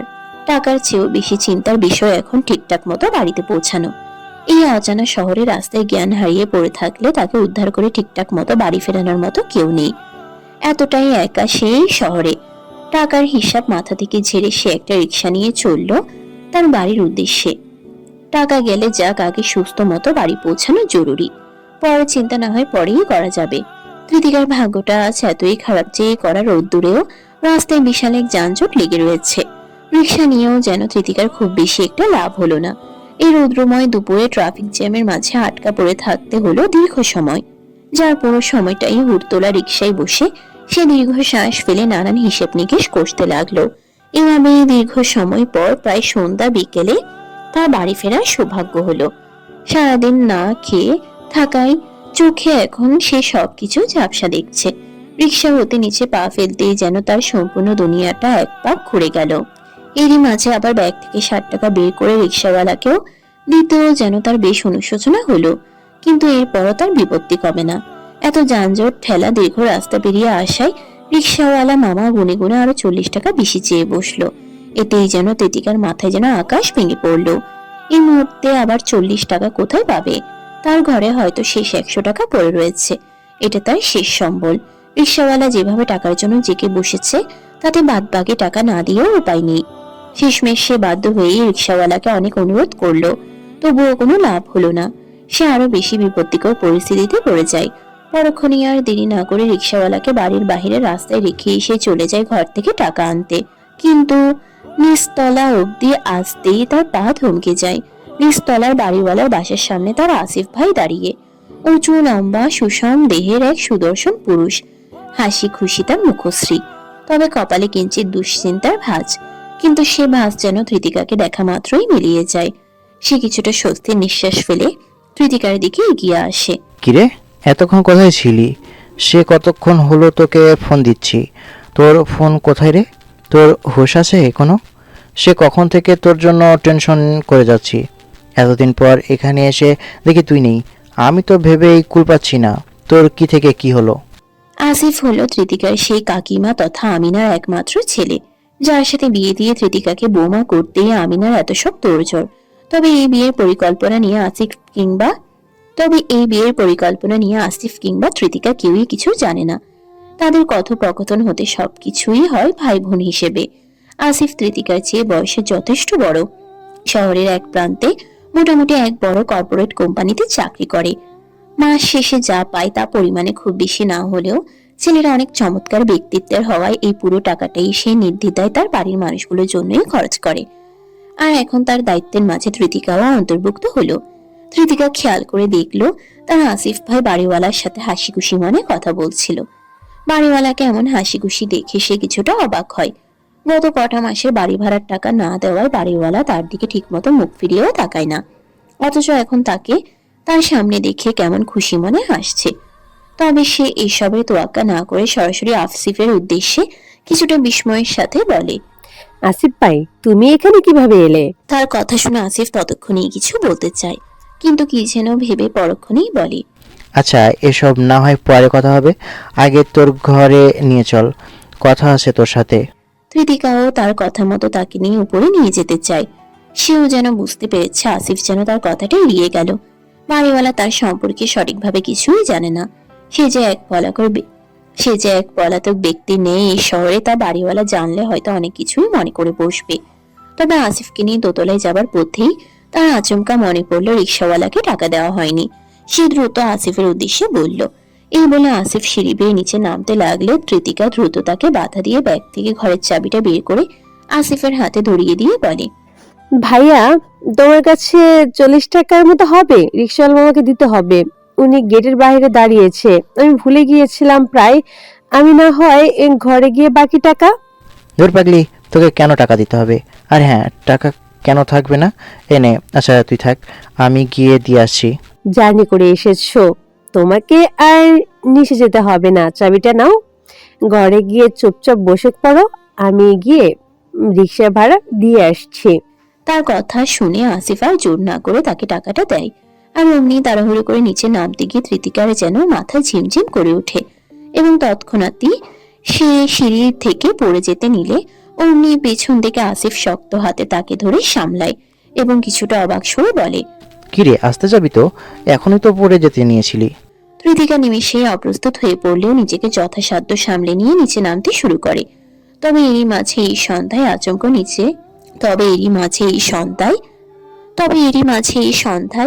আচমকা নিচে বাড়িওয়ালার সে বখাটে ছেলের সামনাসামনি হতে হয় তাকে। ছেলেটা সিগারেটে ধোঁয়া তুলতে তুলতে তার বাসার দিকে যাচ্ছে, আর অমনি মাঝ রাস্তায় এসে তৃতিকা তার সামনে পড়ে। সিগারেটের ধোঁয়া আর ছেলেটির অদ্ভুত গা ছমছম অভিব্যক্তিতে নিমিষেই তৃতিকার ভেতরটা কেঁপে ওঠে। যদিও ছেলেটা শুধু তার দিকে একবার মুখ তুলে তাকিয়ে বিশ্রী দৃষ্টিতে তাকিয়ে সামান্য হেসে নিজের ঘরের ভেতর ঢুকে পড়ে, অথচ এই হাসি আর চাহনিতেই তৃতিকার গলা শুকিয়ে গিয়েছে। সে সর্বক্ষণ চেষ্টা করে অন্তত এই লোকটার সামনে যেন তাকে না পড়তে হয়। তবুও তার অভাগা কপালে এই লোকটির সাথে কোনো না কোনো ভাবে দেখা হয়েই যায়। তৃতিকা আর এসব নিয়ে বেশি ভাবতে চায় না। দ্রুত টাকাটা রিক্সাওয়ালাকে দিয়ে সে দ্রুতই দোতলায় চলে আসে। চাকরিটা সত্যি সত্যি কপালে থাকলে সে মরে গেলেও আর এই বাড়িতে থাকবে না। বাড়িওয়ালাকে সব টাকা শোধ করে দিয়ে যত দ্রুত সম্ভব এই বাড়ি থেকে চলে যাবে। ছোট্ট ঘরের এক কোণে অত্যাধিক পরিমাণে শাকসবজি মশলা বাজারের ব্যাগ জড়সড় করে রাখা। আসিফ এখানে আসার পূর্বে তার মায়ের কথা মতো সবকিছুই কিনে এনেছে তৃতিকার জন্য। তৃতিকার খোঁজ বাকিদের মতো সেও জানতো না, তবে গতকাল রাতে হুট করে তার মা তাকে তার খোঁজ সহ কিছু টাকা পাঠিয়ে দেয়। তখন সে অত্যাধিক পরিমাণে বিস্মিত হলেও শেষমেশ তৃতিকার খোঁজে তার বাড়ি অবধি চলে আসে। কিন্তু এখানে এসে এই ছোট্ট ঘরের হাল দেখে সে বেশ অবাক হয়। তারা এখন সব হারিয়ে পূর্বের তুলনায় নিম্নবিত্তের আওতায় চলে এলেও তাদের পরিবারের কেউই কখনো এমন পরিবেশে এমন জায়গায় থাকেনি। অথচ তালুকদার বাড়ির মেয়েরা আজ এই অবস্থা দেখে সে বেশ আশ্চর্য হয়। আসিফ তৃতিকার ভাঙাচোরা বিছানার এক পাশে চুপচাপ বসে আছে। তৃতিকা তার জন্য আনা চাল ডাল থেকে অতি দ্রুত রান্না বসিয়ে দিয়েছে। তৃতিকাকে এখানে দেখে আসিফ যেমন বিস্মিত, তেমনি আসিফের এখানে আসাটা যেন তৃতিকার কাছেও বেশ অবাক করার মতো।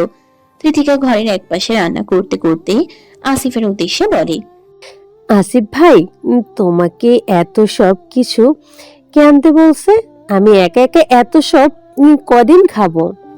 ওর কথা শুনে আসিফ চারপাশের ভাঙাচোরা দেওয়াল হতে নজর সরিয়ে সরাসরি তৃতিকার দিকে ফিরে তাকায়। কিছুটা নিষ্পৃহেই বলে ওঠে, এত কিছু কোথায়? অল্পই তো নিয়ে এলাম।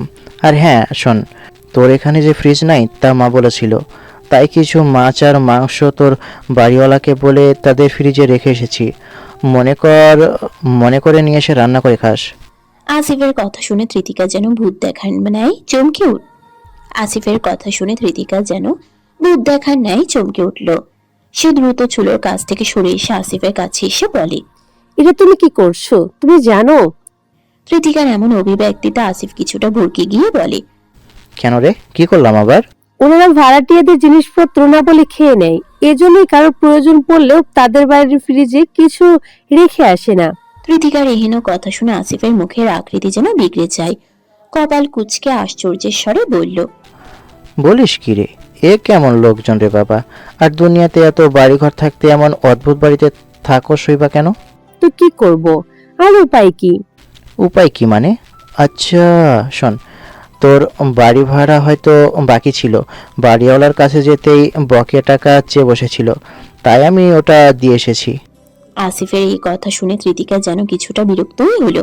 সে বিরক্তিকর স্বরে আসিফের উদ্দেশ্যে আওড়ায়, তোমাকে এসব কে করতে বলেছে? আর তোমাকে এইখানে আসতেই বা কে বলেছে শুনি? নিশ্চয়ই কাকিমা বলেছে, তাই না? তো আর কে বলবে? গতরাতে মা কিছু না বললে আমি তো কিছু জানতেও পারতাম না। দেখেছো তোমার মাটা কেমন? কাল কতবার ফোন করলাম অথচ ধরলো না। আর এদিকে ছেলেকে পাঠিয়ে দিয়েছে এত সব বাজার সদাই নিয়ে আসতে। আচ্ছা হয়েছে, আর মেজাজ দেখাতে হবে না। এখন আমাকে এটা বল, এসবের মানে কি? পুরো গ্রাম মহল্লায় ছড়াছড়ি তালুকদার বাড়ির মেয়ে বাড়ি থেকে পালিয়ে গিয়েছে। এখন তো এমনও খবর বের হচ্ছে যে তুই নাকি কোথাকার ছেলের সাথে পালিয়ে চলে গিয়েছিস। এ নিয়ে সবার কত ছি কাণ্ড। অথচ কাল রাতে আচমকা মা ফোন করে বলল তুই নাকি এখানে আছিস। মা যে তোর খোঁজ জানে এতেই তো আমি আশ্চর্য হয়েছি। আবার বলেছে তোর বিষয়ে যেন কাউকে কিছু না বলি। আচ্ছা, আমাকে খুলে বলতো এসবের মানে কি? আসিফের কথায় ধৃতিকার কপালে চিন্তার ভাঁজ পড়ে। তার নামে যে গ্রামে এমন মিথ্যা অপবাদ ছড়িয়েছে এই ভাবতেই তার মনটা মিশিয়ে যাচ্ছে। তবে সে নিজেকে দৃঢ় রেখে একে একে সবকিছু আসিফকে বলতে শুরু করে। আসিফও সবকিছু শুনে প্রচন্ড অবাক হয়। তার মাই যে এত সব কিছু করেছে তা নিতান্তই আশ্চর্যের বিষয়। আবার ধৃতিকার পড়াশোনার জন্য এত কিছু করাতে মায়ের প্রতি তার একটা বিশেষ ভালো লাগাও কাজ করছে। কিন্তু এরই মধ্যে আবার তার কিছু বিষয় মাথায় এলেই সে কিছু একটা ভেবে নিয়ে ধৃতিকার উদ্দেশ্যে বলে, হ্যাঁ রে তৃতি, তুই কেন এত কষ্ট করছিস বলতো? কাকুর তো জমি জমা কম ছিল না, এখনো যা আছে তার সবটাই তো তোর। তাহলে এগুলো কাজে লাগালেই তো হয়। বাবা কাকাদের কাছ থেকে জমি জমাগুলো বুঝে নিলেই হয় না? আসিফের কথা শুনে ধৃতিকার কপাল খানিকটা কুঁচকে যায়। সে কিছুটা ভাবুক স্বরে বলে, বাবার কিসের জমি জমার কথা বলছো? আমি তো জমি, বাবা কাকাদের সবকিছু মহামারী আর নদী ভাঙনেই শেষ হয়েছে। তাহলে আরে কি বলিস এসব? তুই তো দেখি কিছুই জানিস না। আমাদের দাদা ভাইয়ের অনেকটা জমি বিক্রি করে অনেক আগে কাকা শহরের দিকে কিছু জমি জমা করে রেখেছিল। এই নিয়ে দাদা ভাই আর কাকার মাঝে কিছুদিন দ্বন্দ্ব হয়েছিল। যদিও আমি এসব কিছু বেশি জানি না, কারণ তুই তো জানিসই এত বড় হওয়ার পরেও বাবা কাকাদের এসব বিষয়ে আমার হস্তক্ষেপ পছন্দ করে না। যেখানে আমি কখনো তাদের এসব বিষয়ে মাথা ঘামাই না। কিন্তু এইটুকু জানি যে কিছু ভেজাল থাকলেও কাকুর অনেকটা সম্পত্তি তোর পাওয়ার কথা। তুই চাইলে আমি না হয় তোর বিষয়টা নিয়ে কোনো এক সময় বাবা কাকাদের সাথে কথা বলবো। তালুকদার বাড়ির মেয়ে হয়েও তোর এই অবস্থা মানার মতো না। ধৃতিকা আসিফের কথাগুলো অবাক হয়ে শোনে। এটা মিথ্যে নয় যে তার কাকারা জমি জমার বিষয়ে এখনো ছেলে সন্তানদেরকেও হস্তক্ষেপ পছন্দ করে না। এটা মিথ্যে নয় যে তার কাকারা জমি জমার বিষয়ে এখনো ছেলে সন্তানদেরও হস্তক্ষেপ পছন্দ করে না। সেখানে তো সে হলো মেয়ে, যথারীতি তার এসব বিষয় নিয়ে ভাবার মতো কোনো সুযোগও হয়নি। তবে আসিফের কথাটাও সে ফেলতে পারল না। ঘটনা যদি সত্যি হয় তবে এটার তো একবার খোঁজ খবর চালাতে হবে। আপাতত এসব থাক, পরে না হয় সময় করে একবার তার কাকিমার সাথে এসব নিয়ে আলোচনা করা যাবে। আপাতত সে তার যথাসাধ্য চেষ্টায় আসিফের জন্য রাতের রান্না করে, এক প্রকার জোর করিয়ে খাইয়ে দাইয়ে আপ্যায়ন করে। এদিকে আসিফ আর বেশি রাত না করিয়ে ধৃতিকাকে কিছু টাকা দিয়ে বাড়ি থেকে চলে যায়। যদিও ধৃতিকা তার চাকরির বিষয়ে বলে আসিফ যথেষ্ট খুশি হয়, তবুও সে কিছু টাকা বেশি দিতে বলে না। আজ রাতে বেশ ভালোই রান্না বান্না হয়েছে ধৃতিকার ছোট্ট ঘরখানায়। রাতের খাবার দাবার শেষ করে বিছানার এক কোণায় চুপটি করে বসে রয়েছে সে। পাশেই ছড়িয়ে ছিটিয়ে আছে তার ডিপার্টমেন্টের বই পুস্তক। এসব দৌড়াদৌড়িতে ঠিকমতো পড়াশোনাটাই আর হচ্ছে না। তবুও আজ আসিফ যাবার পর প্রায় অনেকটা সময় নিয়ে পড়ার চেষ্টা করলেও কেন যেন পড়ায় মন বসছে না। এরই মাঝে সে তার মন ভালো করার মানুষ তথা আমিনা কাকিমাকে ফোন করে। আজ ভাগ্যক্রমে প্রথম কলেই আমিনা ফোনটা ধরে। শুরুতেই বিস্তৃত সালাম বিনিময়ের পর আমিনা হাসি খুশি অভিব্যক্তিতে ধৃতিকার উদ্দেশ্যে বলে, হ্যাঁ রে তৃতি, আসিফ আজ তোর ওখানে গিয়েছিল তো? ঠিক মতো বাজার সদাই করে দিয়েছে? কোনো কিছু লাগলে এখন থেকে সোজা ওকে ফোন করবি, ও তোর কাছে সব কিছু নিয়ে হাজির হবে। আর কিছুদিন কষ্ট কর, দেখিস তোর কাকিমা তোর জন্য ওই কি জানি কয় শেয়ার প্রাইজ নাকি, ওইটাই দিব তোরে। আমিনার এহেন কথায় ধৃতিকা কিছুটা অবাক হলেও অকস্মাৎ হেসে ফেলে। পরক্ষণে কিছুটা উৎসুক কণ্ঠে বলে, তুমি আমায় সারপ্রাইজ দেবে? কি সারপ্রাইজ দেবে এখনই বলো প্লিজ। এভাবে একে একে দুজনের মাঝে খুনসুটি ও মজাদার দীর্ঘময় এক কথোপকথন চলতে থাকে। আর একটা পর্যায়ে এসে ধৃতিকার আচমকা আসিফের বলে যাওয়া সেই জমি জমার বিষয়টা মাথায় আসে। তখন এসে কিছুটা আগ্রহী হয়ে আমিনার উদ্দেশ্যে বলে, আচ্ছা কাকিমা, তোমায় না একটা বিষয় কিছু জিজ্ঞেস করার ছিল। তুমি জানো কিনা জানি না, কিন্তু আমি শুনলাম আমার বাবার নাকি এখনো শহরের দিকে কিছু জমি জমা আছে। যদিও সেগুলো নাকি কিছুটা ভেজালে, কিন্তু কাকারা যদি একটু ব্যবস্থা করে দেয় তাহলে ওসব নাকি আমার নামে। ধৃতিকার কথা সম্পূর্ণ হয় না, বরং তার পূর্বেই ধৃতিকাকে বিস্মিত করে দিয়ে অকস্মাৎ আমিনা তার রুক্ষস্বরে বলে, এইসব জেনে তুই কি করবি? তোকে এইসব বিষয়ে কে বলেছে শুনি? আচমকা তার কথার স্বর এমন পাল্টে যেতে দেখে ধৃতিকা খানিকটা অবাক হয়। তবুও সে নিজেকে তটস্থ করে বলে, কেন কাকিমা, আমি কিছু ভুল? হারাম জাদি, তোর জন্য এত কিছু করতেছি তবুও তোর হয় না?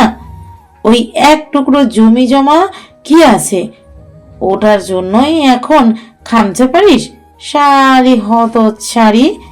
আবার যদি কখনো দেখেছি এসব নিয়ে মাথা পিড়াপিড়ি করতেছিস, বিশ্বাস কর এই আমি না তোরে মাটিতে গাইডা রাখবো কইয়া দিলাম। পড়তে পাঠাইছি, মন দিয়া পড়, নয়তো আর বেশি কিছু কইলাম না। কাকিমা, ঋতিকার কথা বলার যেন কোনো সুযোগই হয় না। আকস্মিক এমন ঘটনা যেন তার কাছে স্বপ্নের মতো ঠেকছে। তার কাকিমা এইমাত্র তাকে এইসব কথা বলল, এসব সে কি করে বিশ্বাস করবে? শুধুমাত্র এই জমি নিয়ে এটুকু জিজ্ঞেস করায় তাকে তার কাকিমা এত কথা শুনিয়ে দিল। আসলে সবাই তার কাছে চাইটা কি? এমন কি হয়েছে যা সে জানে না? ঋতিকা এত কিছু ভেবে উঠতে পারে না। তার চোখ বেয়ে অনর্গল পানি পড়ছে, যেন হঠাৎ করেই সবকিছু বদলে গিয়েছে। এতদিন যাকে ভরসা করে পাশে পেয়েছে সেই কাকিমার মুখ থেকে এমন কথাগুলো শুনে ঋতিকা ভেতরে ভেতরে তীব্রভাবে ভেঙে পড়েছে। কেমন একটা চাপা কষ্ট আর অপমান বোধ তার বুকের মধ্যে জমাট বেঁধে আছে। সে চুপ করে বসে থাকে, কিন্তু কিছু বলতে পারে না। ফর্সা গাল ভিজে সিক্ত হয়, নাকের পাঠা ফুলে লাল হয়ে ওঠে, আর সে শুধু ভাবতে থাকে এই দুনিয়ায় সে আসলে কার কতটা আপন। এমন কেউ কি আছে যে সত্যি সত্যি শুধুমাত্র তারই হবে, সবসময় সর্বক্ষেত্রে তার ভেতরটাকে বুঝবে, তাকে বিনা স্বার্থে ভালোবাসবে? আর এখনো এমন কি কি অজানা রয়েছে যা সে এখনো জানে না। বাতাস থমথমে হয়ে ওঠে, ঘরে নিস্তব্ধতার ভেতর শুধু ঋতিকার নিঃশব্দ কান্না আর একরাশ প্রশ্ন ছড়িয়ে থাকে, যা সর্বদা ন্যায় উত্তরহীন। সারা রাত নির্ঘুম কাটিয়ে আজ অনেকটা বেলা হয়ে গিয়েছে। গত কয়েকদিন হতে ঋতিকার চোখে ঘুম নেই। সে রাতের ঘটনার পর তার কাকিমার সাথে আর কোনো যোগাযোগ হয়নি ঋতিকার। নিজে থেকেই কয়েকবার ফোন করেও সাড়া পায়নি। এমনিতেই মন মেজাজ সব কেমন যেন বিগড়ে রয়েছে। এদিকে দেখতে দেখতে শেষমেশ মাস ফুরিয়ে নতুন মাসের 1 তারিখও চলে এসেছে, অথচ ঋতিকার সেদিকে তেমন খেয়াল নেই। এতদিন মন খারাপের সাথে ছিল তার কাকিমা, অথচ সে নিজেই এখন ঋতিকাকে কষ্ট দিচ্ছে। তার সাথে কথা বলতে না পারার কষ্টটাই ঋতিকার সবচেয়ে বড় কষ্ট। এইসব চিন্তা ভাবনা মাথা থেকে সরিয়ে ঋতিকা অফিসের জন্য তৈরি হতে শুরু করে। সেদিন রফিক সাহেব ভালো করেই বলে দিয়েছিলেন যেন সকাল সকাল অফিসে আসে, অথচ আজ প্রথম দিনেই তার দেরি হবার সম্ভাবনা। আর মাঝে যদি ট্রাফিক জ্যামে আটকে পড়ে তবে আর আজ রক্ষা পায় কি করে? ঋতিকা একটুও সময় নষ্ট না করে ব্যাগে কিছু টাকা নিয়ে অফিসের উদ্দেশ্যে রওনা দেয়। এবার অবশ্য পুরো রাস্তা হেঁটে যাবার মতো সিদ্ধান্ত সে নিল না। হাতে টাকা পয়সা বেশ ভালোই আছে। যথারীতি সে যাবার জন্য একটা রিক্সা ভাড়া করলো। অফিসে আসা মাত্রই আবার রফিক সাহেবের সাথে তার দেখা। এবার অবশ্য তিনি ঋতিকাকে বেশি কিছু বলার সুযোগ দিলেন না, কারণ ঋতিকার আসতে নির্দিষ্ট সময়ের চেয়ে বেশ অনেকটা দেরি হয়ে গিয়েছে, অথচ তার আরো অনেক আগেই আসার কথা ছিল। ফলাফল স্বরূপ তাকে নিয়ে যেন রফিক সাহেব নিজেই কিছুটা চিন্তিত। শুরুতেই সে ঋতিকার উদ্দেশ্যে বলল, সেদিন কতবার করে বলেছিলাম সময় নিয়ে সকাল সকাল অফিসে এসো। স্যারের নিয়মবর্তিতা মারাত্মক। না জানি তোমার কপালে কি আছে, চাকরিটা পাওয়ার আগেই হারালে এই কাহিনী বরবাদ। রফিক সাহেবের এহেন কথায় ঋতিকা কিছুটা ঘাবড়ে যায়। অবশ্য সে করবেই বা আর কি। তাকে কিছুটা ঘাবড়ে যেতে দেখে রফিক সাহেব ভারী শ্বাস ফেলে খানিকটা মলিন হেসে বলে, চিন্তা করো না, ঘাবড়ানোর কিছু নেই। তোমার কপালে চাকরিটা থাকলে অবশ্যই হবে, না থাকলে তবে তুমি কিন্তু বাকি সবার থেকে কিছুটা স্পেশাল। স্যার কিন্তু মানুষ দেখে মন গলে যাওয়ার মতো লোক না, অথচ তুমি সবার চেয়ে ছোট হয়েও সে তোমাকে চাকরির জন্য অফার দিয়েছে। তোমার ভাগ্য আছে বলতে হয়। ঋতিকা মনোযোগ দিয়ে চুপচাপ রফিকের কথাগুলো শুনল। মনে কিছু প্রশ্ন জাগলেও সেসব জিজ্ঞেস করার মতো আর সময় হলো না। বরং তার আগে রফিক সাহেব তাকে সিইওর চেম্বারে যাবার জন্য উদ্বেগের সহিত পাঠিয়ে দিলেন উচ্চতর একটি ভবনের শেষ প্রান্তে। কাজ ঘেরা এক বিশাল কক্ষে স্থাপিত সেই অফিস রুম যেন আধুনিকতাকে সযত্নে জড়িয়েছে আভিজাত্যের চাদরে। চারদিকের দেয়াল জুড়ে শোভা পাচ্ছে ধূসর ও নেভি ব্লু রঙের সংযমী সংমিশ্রণ, যার প্রতিটি ইঞ্চিতে ছড়ানো এক ধরনের কঠোর সৌন্দর্য, সংহত এবং নিয়ন্ত্রিত একেবারে যেন তা নির্দিষ্ট ব্যক্তির ব্যক্তিত্বেরই মতোই। কক্ষের মাঝখানে কালো অ্যাশ রঙের উডে তৈরি একটি বিশাল ডেস্ক, যার উপর রাখা সিগনেচার স্টাইলের মার্বেল পেপারওয়েট, লেদার কভার ডায়েরি, একটি কম্পিউটার ও অ্যারোমেটিক ক্যান্ডেল, যার সুগন্ধে ছড়াচ্ছে বারগান্ড আর চন্দনের হালকা মিশ্রণ। ডেস্কের পিছনে আছে একটি হাই ব্যাক লেদার চেয়ার। একে চেয়ারের চেয়ে রাজকীয় সিংহাসন বলাই শ্রেয়। ডান দিকে বিশাল কাচের জানালাটি খোলা শহরের দিকে মুখ করে আছে। নিচে মানুষের ভিড়, যানবাহনের জট আর দূরে দিগন্ত, সবই যেন তার পায়ের নিচে। এছাড়া মিনিমাল সোফা সেট ও সেন্টার টেবিল ব্যবসায়িক অতিথিদের জন্য সংরক্ষিত। টেবিলের উপরে কিছু ম্যাগাজিনের স্তূপ এবং তার পাশে রাখা এক বোতল ভিন্টেজ স্কচ আর দুটি ক্রিস্টাল গ্লাস। সিদ্ধান্তের মুহূর্তে যার এক চুমুক আরো দৃঢ় করে ব্যক্তিকে। বাম দিকের বুক শেলফে গুছিয়ে রাখা রয়েছে ফাইন্যান্স, সাইকোলজি ও স্ট্র্যাটেজির বিজনেস রিলেটেড বই সহ আরো কিছু পুরনো নোটবুক, হয়তো যেখানে লেখা আছে এআরসি কোম্পানির সিও ওরফে আদির রায়ান চৌধুরীর প্রথম উদ্যোগের না পড়া সকল অধ্যায়গুলো। সেলফের উপর এক কোণে সযত্নে রাখা কয়েকটি চকচকে ট্রফি। কেবল এইটুকুই যেন এই ঠান্ডা প্রফেশনাল ঘরে এক বিন্দু উষ্ণতা যোগ করেছে। ঘরে সর্বত্র জুড়ে রয়েছে শীতল এক নীরব আধিপত্য, যেখানে কেউ উচ্চস্বরে কথা বলে না, কেবল সকলেই সম্মান করে। কারণ এই কেবিন শুধু একটি অফিসের নয়, এটি এআরসি সাম্রাজ্যের হৃদয় কেন্দ্র। তৃতীয়া দরজা ঠেলে দিয়ে চারপাশটা দেখতে দেখতেই যেন বিষম খেল। তার সম্মুখে যে কেউ বসে থেকে তার ভাবগতিক পর্যবেক্ষণ করছে তা সে ঘুণাক করেও টের পাচ্ছে না। প্রায় অনেকটা সময় পর কারো গলা খাকানোর শব্দে তৃতিকার ধ্যান ভাঙে। তৎক্ষণাৎ সামনের দিকে তাকাতেই নজরে পড়ে গম্ভীর অভিব্যক্তি সেই আদির রায়ান চৌধুরীকে, হাইব্যাক চেয়ারে পায়ের উপর পা তুলে কড়া দৃষ্টিতে তার দিকে তাকিয়ে। আর আধের রায়ানের এমন চাহনিতেই তৃতিকার চোখ মুখ চুপসে গিয়ে গলা শুকিয়ে গেল। এই যেন চাহনি নয়, বরং নিঃশব্দে কাউকে গিলে খেয়ে ফেলা বার্তা আভাস। তৃতিকা কি করবে না করবে কিছু বুঝে ওঠার পূর্বেই আচমকা সে দেখতে পায় আধের রায়ান তার গম্ভীর দৃষ্টি নিচে নামিয়ে নিয়েছে। তার নজর এখন কিছু ফাইলের দিকে। এদিকে তৃতিকা নিজেকে দ্রুত সামলে নিয়ে ভাবতে লাগে এই মুহূর্তে তার কি করা উচিত। তৃতিকা খেয়াল করে দেখে সে এখনো দরজার কাছেই দাঁড়িয়ে, আর সে এক মারাত্মক আহাম্মকের মতো দরজা খুলে ভেতরে আসার পারমিশন না চেয়েই রুমে প্রবেশ করে ফেলে। এমন অবস্থায় সে আরো বেশি ঘাবড়ে যায়, তবুও নিজেকে যথাসাধ্য চেষ্টায় সামলে নিয়ে ইতস্তত করে আওড়ায়, স্যার আসবো? ভেতরে যখন চলে এসছেন তবে কিসের পারমিশন চাইছেন? এমন শীতল গম্ভীর কণ্ঠে তৃতিকা অকস্মাৎ চমকে উঠল। আধি রায়ান এখনো তার দিকে মুখ তুলে তাকায়নি, বরং সে না তাকিয়ে তৃতিকাকে এহেন কথা বলে দেয়। এদিকে তৃতিকা সাহস করে চুপচাপ তার দিকে এগিয়ে যায়। এরই মাঝে ভিজিটর চেয়ারের সামনে এসে চুপটি করে দাঁড়ায়। তৎক্ষণাৎ আদি রায়ান ওরফে গম্ভীর মুখ লোকটি বলে ওঠে, প্লিজ সিট ডাউন। আদির কথায় তৃতিকা মুখ তুলে এক পলক তাকে দেখে নেয়। পরক্ষণে আলতো ভাবে ভারী শ্বাস ফেলে চুপচাপ চেয়ার টেনে গুটিসুটি হয়ে বসে পড়ে। তৃতিকা বসা মাত্রই আধির রায়ান মাথা উঁচিয়ে তার দিকে তাকায়। নিমিষেই তৃতিকা কিঞ্চিত ঠোক গিলে মাথা নিচু করে। So you're late on your first day? Tritika মাথা তুলে আদিরের দিকে তাকায়। গম্ভীর তীক্ষ্ণ এক চাহনি তার দিকে নিক্ষিপ্ত। আদিরের এই কথার উত্তরে তৃতিকার কি বলা উচিত বুঝতে পারল না। সে শুধু ধীরস্বরে আওড়ালো, সরি স্যার, আর কখনো দেরি হবে না। তৃতিকার কথায় আদির রায়ান কিঞ্চিত বাঁকা রুক্ষ হাসে। সে হাসিতে তৃতিকা খানিকটা ঘাবড়ে যায়। মন বলছে আজই তার এই অফিস থেকে বিদায় হয়ে যাবে। এরই মাঝে আধির তার উদ্দেশ্যে বলে, মিস তৃতিকা, দেরি করা এক জিনিস, আর দেরি করে এসে পারমিশন না নিয়ে সরাসরি রুমে প্রবেশ করা তা একেবারেই ভদ্রতার মধ্যে পড়ে না। আদিরের কণ্ঠে রাগ কিংবা ক্ষোভ নেই, কিন্তু রুক্ষতার স্বরে এক ধরনের শীতল তাচ্ছিল্য জড়িয়ে আছে। যেন প্রতিটি শব্দ ছুরি হয়ে এসে তৃতিকার আত্মবিশ্বাসে ঘা দিচ্ছে। তৃতিকা আবার একবার মুখ নিচু করে চোখের পলকে নিজের অস্থিরতা ঢাকার ব্যর্থ চেষ্টা করে, অথচ গলার স্বর এখনো কাঁপছে। সে ধীরে ধীরে বলে, আমি সত্যি খুব নার্ভাস ছিলাম স্যার, আপনার সময় নষ্ট করার জন্য দুঃখিত। আদি এবার তার আঙ্গুলে ডগায় রাখা কলমটা হাতে তুলে নেয়। তারপর তা ব্যালেন্স করে একবার ঘুরিয়ে আবার নামিয়ে রাখে। এরপর হঠাৎ বলে ওঠে, নার্ভাস? এই তো শুরু। আপনি কি জানেন না, নার্ভাসনেস এখানে একটা বিলাসিতা মাত্র। আমাদের এই ফ্লোরে যেখানে প্রতিটা সেকেন্ড মানে লক্ষ টাকার প্রজেক্ট, সেখানে আপনি এক মিনিটও হারানোর সুযোগ পাবেন না। বিশেষ করে আপনার মতো নতুনদের জন্য এখানে নার্ভাস শব্দের কোনো জায়গা নেই। পরবার নার্ভাস থাকলে আগে গায়ে পানি দিয়ে আসবেন। এটা অফিস, স্কুল নয়। আর এখানে কাউকে সরি বলে রক্ষা পাওয়া যায় না। সময়, ভদ্রতা আর প্রফেশনালিজম, এই তিনটে জিনিসে কারোর জন্য কোনো ছাড় নেই। একসাথে এত কিছু শুনে তৃতিকা সম্পূর্ণ হতভম্ব। এবার সে জবাব দিতে গিয়েও হোঁচট খায়।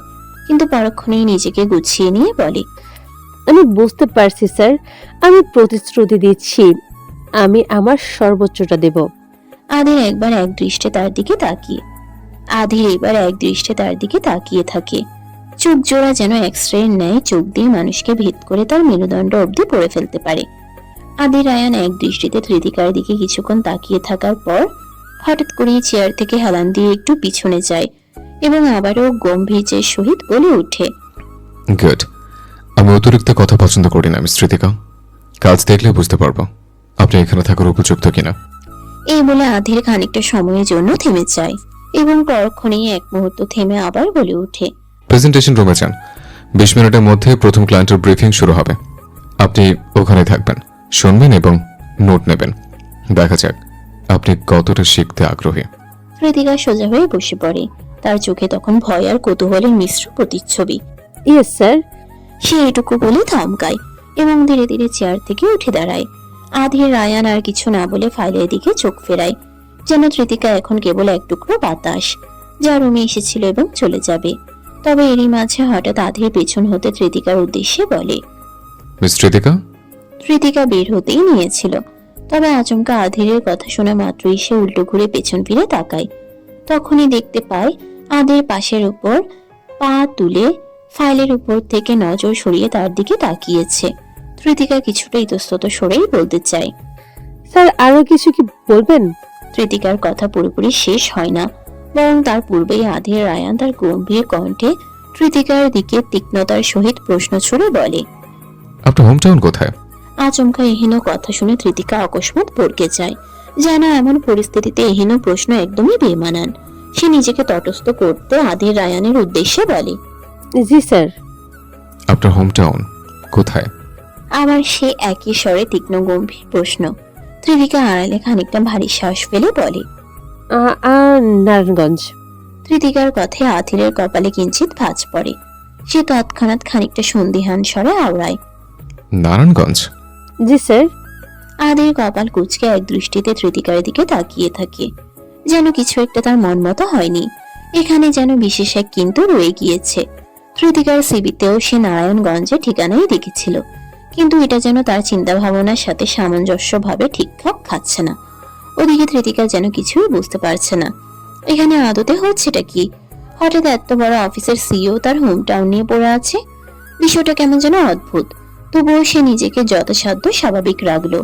ততক্ষণে আদির তার খেয়াল থেকে বেরিয়ে গম্ভীর স্বরে আচমকা বলল, আপনি এখন যেতে পারেন। কৃতিকা তার কথায় ভারী শ্বাস ফেলে। লোকটি সুদর্শন হলেও বয়সে তার কত বড়। এত বড় মানুষের কাছ থেকে বারবার আপনি শুনতেও অদ্ভুত লাগছে, কিন্তু এটা তো আর তার গ্রামের বাড়ি নয় যে গ্রামের চাচা মামাদের মতো আধিরও তাকে তুই তুমি সম্বোধন করবে। এইসব ভাবতে ভাবতে কৃতিকা খানিকটা মুচকি হেসে ফেললো। তার চিন্তা ভাবনা তার কাছে কিছুটা হাস্যকর ঠেকেছে। কৃতিকা ধীর পায়ে দরজা খুলে বেরিয়ে যায়, তবে বুকের ভেতর যেন এক অজানা ঝড় শুরু হয়ে গিয়েছে। এটাই ছিল তার প্রথম দিন এবং তার প্রথম সংঘর্ষই আদির রায়ানের সঙ্গে। তবে এটুকু সে এখনই বুঝে যায় এই মানুষটা সহজ কেউ না।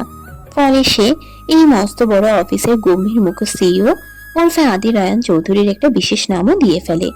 রুম থেকে বের হওয়া মাত্রই সে বিড়বিড় করে আওড়ায়, মিস্টার কারুস রায়ান চৌধুরী। এই বলেই সে নিষ্পৃহে হেসে ফেলে। আর তার এই হাসি রুমের ভেতর থেকে সিসিটিভির স্ক্রিনের দিকে তাকিয়ে একজোড়া চোখ দেখতে দেখতেই কপাল কুঁচকে ফেলে। আদির কৃতিকার বলা কথাগুলো না শুনলেও স্ক্রিনে তাকিয়ে কৃতিকাকে দেখতে দেখতেই আচমকা তার হাসিতে সে অবাক হয়। এই মেয়েটা তার কাছে বেশ অদ্ভুত, কেননা সামান্য ভার্সিটি পড়ুয়া মেয়েকে তো আর সে এমনি এমনি এই অফিসে জব দেওয়ার জন্য সিলেক্ট করেনি। এর পেছনে অবশ্যই কিছু কারণ রয়েছে, যা সম্পূর্ণ স্পষ্ট না হলেও কিছুটা রহস্যজনক। আর এই অফিস হলো কৃতিকার চেনা জগতের বাইরে কোনো এক শীতল রুক্ষ গ্রহ, যেখানে এই অফিসের বস হলো তার চেয়েও বেশি রহস্যজনক, যে রহস্যের সমাধান কেবলমাত্র সময়ের প্রতীক্ষাতেই জানা সম্ভব। কৃতিকা তার কাজ ঘেরা রুমে ডেস্কে বসে বসে নিজের কাজ করছে।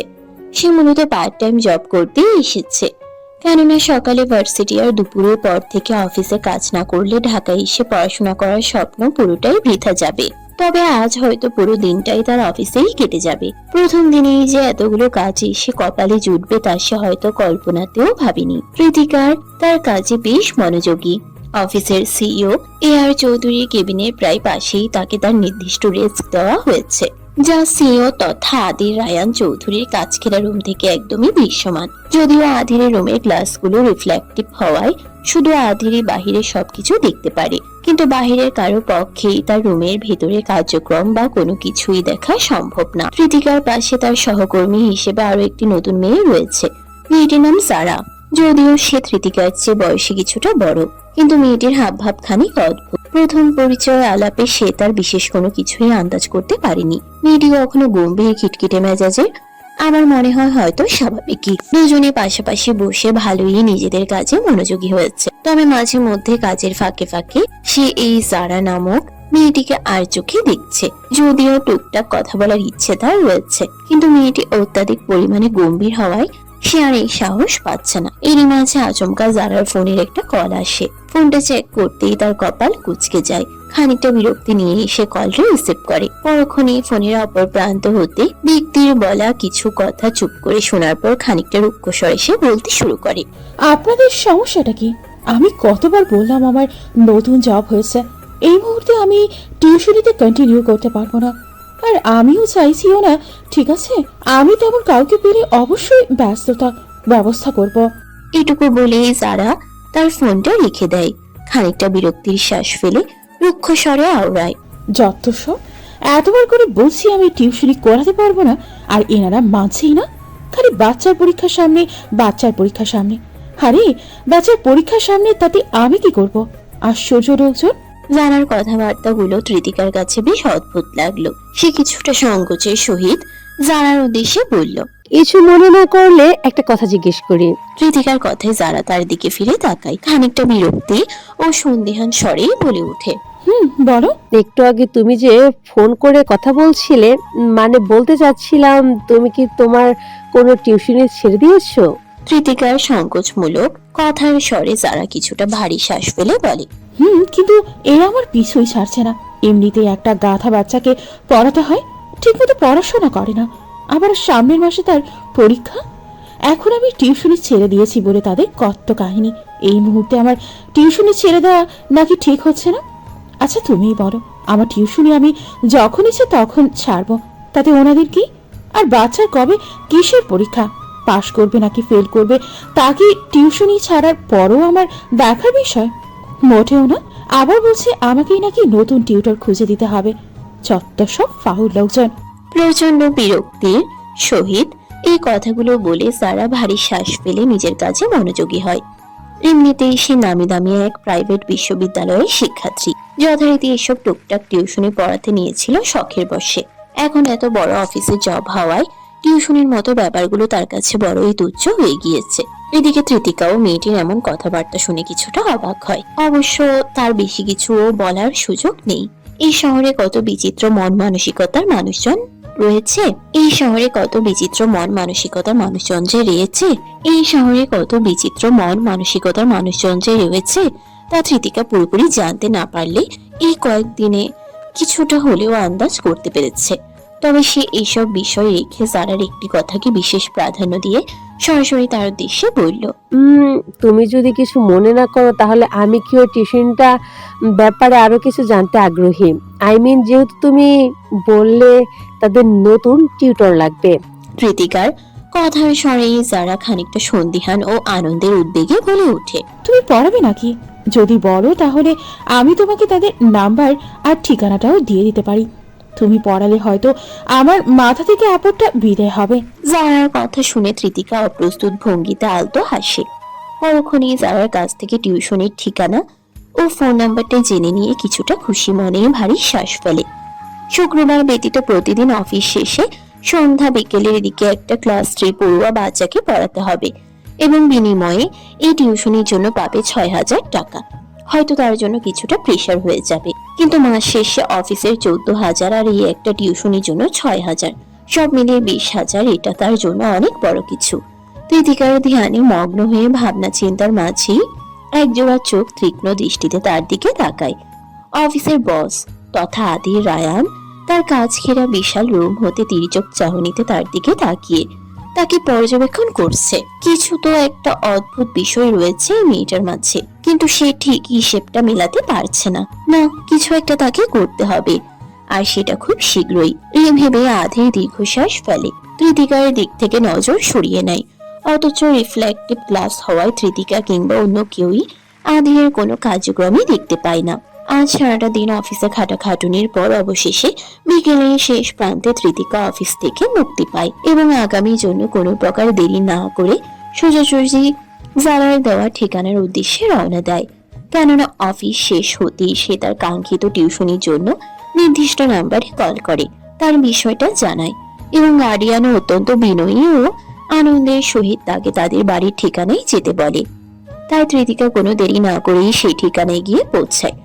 অফিস থেকে কাছে হলেও জায়গাটা তার বাড়ি হতে বেশ দূরে। এদিকে সারাদিন না খেয়ে দিয়ে শরীরটা আবারও ঝিমঝিম করছে। আগে জানলে হয়তো বাড়ি থেকে খাবারের ব্যবস্থা করে আনতো, কিন্তু আজ আর তা হয়নি। আবার ক্যান্টিন থেকে কিছু খাওয়ার মতো সুযোগও হয়নি। ফলাফল স্বরূপ পেটে ক্ষুধা নিয়েই সে তার গন্তব্যে পৌঁছল। বিশাল এক প্রাসাদ সমতুল্য বাড়ি।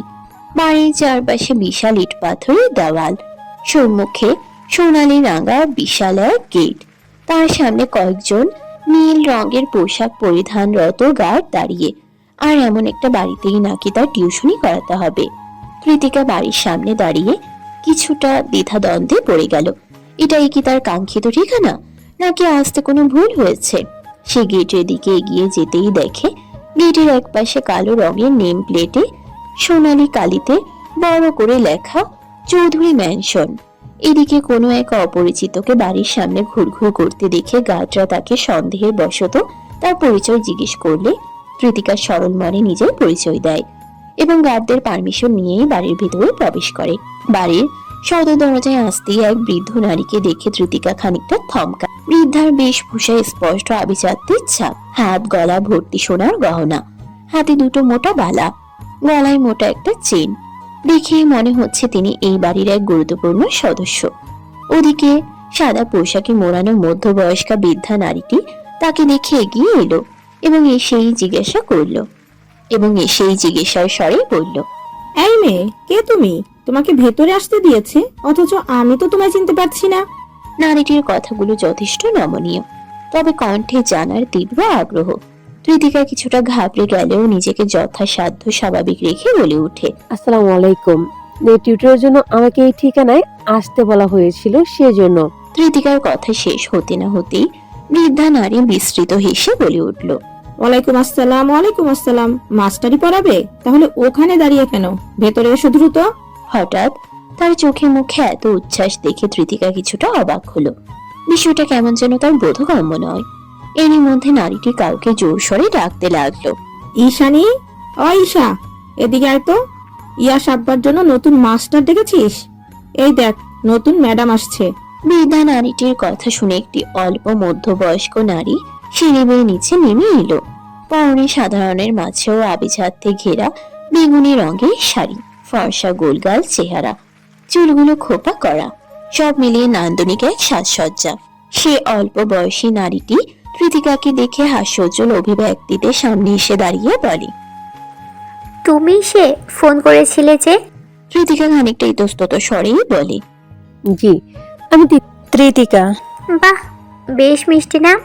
ঈশানীর কথা শুনে পাশ থেকে বৃদ্ধা নারীটি আওড়ায়, তিতিকা, মাইয়ার নামটাও যেমন, মাইয়া দেখতেও তেমন। মাশাল্লাহ মাশাল্লাহ। টিউশনের খোঁজে শুরুতে এমন একটা জায়গায় চলে আসা, অতঃপর স্টুডেন্টের গার্ডিয়ান থেকে এমন সব মন্তব্য, সবকিছুই যেন তৃতিকাকে কিছুটা অস্বস্তিতে ফেলে দিচ্ছে। তৃতিকা আলতো ভাবে ইতস্তত ভঙ্গিতে মুচকি হাসে। ওদিকে সে কিছু বলার আগেই ঈশানী আবার তাকে টেনে নিয়ে গিয়ে সোফায় বসিয়ে দেয় এবং কিছু সার্ভেন্টকে ডেকে নানান নাস্তা পানির ব্যবস্থা করতে বলে। এই দুজন ব্যক্তির এমন কার্যক্রমে তৃতিকা সম্পূর্ণ হতভম্ব। তার এখন পর্যন্ত সেভাবে কিছু বলার সুযোগই যেন হলো না, শুধু চুপচাপ বসে বসে দুজনের কাজকর্ম দেখে যাচ্ছে। এরই মাঝে আবার বৃদ্ধা নারীটি একে একে তার পরিচয় সম্পর্কে যত কিছু জানা যায় সবই সহজ সরল মনে জেনে নেয়।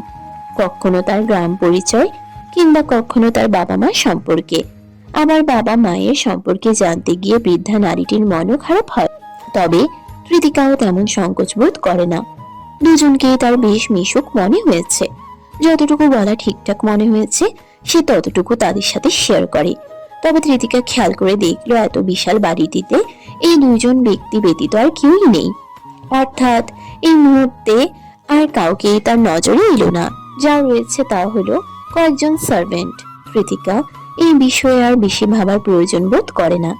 এসব তার জানার বিষয়ও নয়। এদিকে হাসি মুখে নানান কথার আলাপ শেষে ঈশানী তথা কৃতিকার নতুন স্টুডেন্ট ইয়াসের মা তার উদ্দেশ্যে বলতে লাগলো, তোমাকে আমার বেশ পছন্দ হয়েছে। আমার ছেলেটা অনেক ছোট, তেমনি অনেক দুষ্টু, পড়াশোনাটা ঠিকমতো করতেই চায় না। সামনের মাসে ওর এক্সাম, অথচ পড়াশোনার অবস্থা অত্যন্ত বাজে। এর মাঝে আবার ওর পুরনো মিস হুট করে চলে গেলেন। আমি তোমাকে এই মুহূর্তে কোনো প্রেশার দিচ্ছি না, কিন্তু পরীক্ষা যেহেতু আগামী মাস থেকে, তাই তুমি যদি ঈশানকে আগামীকাল থেকে পড়ানো শুরু করতে। এইসব পড়াশোনার বিষয়েও ঈশানীর কথাবার্তায় এত ইতস্তত বোধ দেখে কৃতিকা কিছুটা অবাক হয়। একই সাথে অবাক হয় তখন অফিসে ফোনে যখন যারা কথা বলছিল, তার যদি ভুল না হয় তবে সেসব রুক্ষ কথাবার্তা সে হয়তো ঈশানীর সাথেই বলছিল। অথচ এমন লোকজনের সাথে কেউ কিভাবে অমন করে রুক্ষ ভাষায় কথা বলতে পারে তা কৃতিকার বোধগম্য নয়। ঈশানীর কথার প্রতি উত্তরে কৃতিকা বিস্তৃত মুচকি হেসে বলে, জি অবশ্যই, আমি আগামীকাল থেকেই পড়া শুরু করব। তাহলে তো বেশ ভালো হয়। আর যার জন্য এখানে আসা, আমার সেই স্টুডেন্ট ঈশান কোথায়? কৃতিকার কথায় ঈশানী হেসে ফেলে। ওদিকে আবার বৃদ্ধা নারীটি তথা হাফসা বেগম বলে ওঠে, আচ্ছা, ঈশান আব্বা কি এখনো ঘুমাচ্ছে? ঈশানী হ্যাঁ সূচক স্বরে বলে, ওকে আর তাহলে না ডাকি, অসময়ে উঠলে আবার দুষ্টুমি শুরু করবে।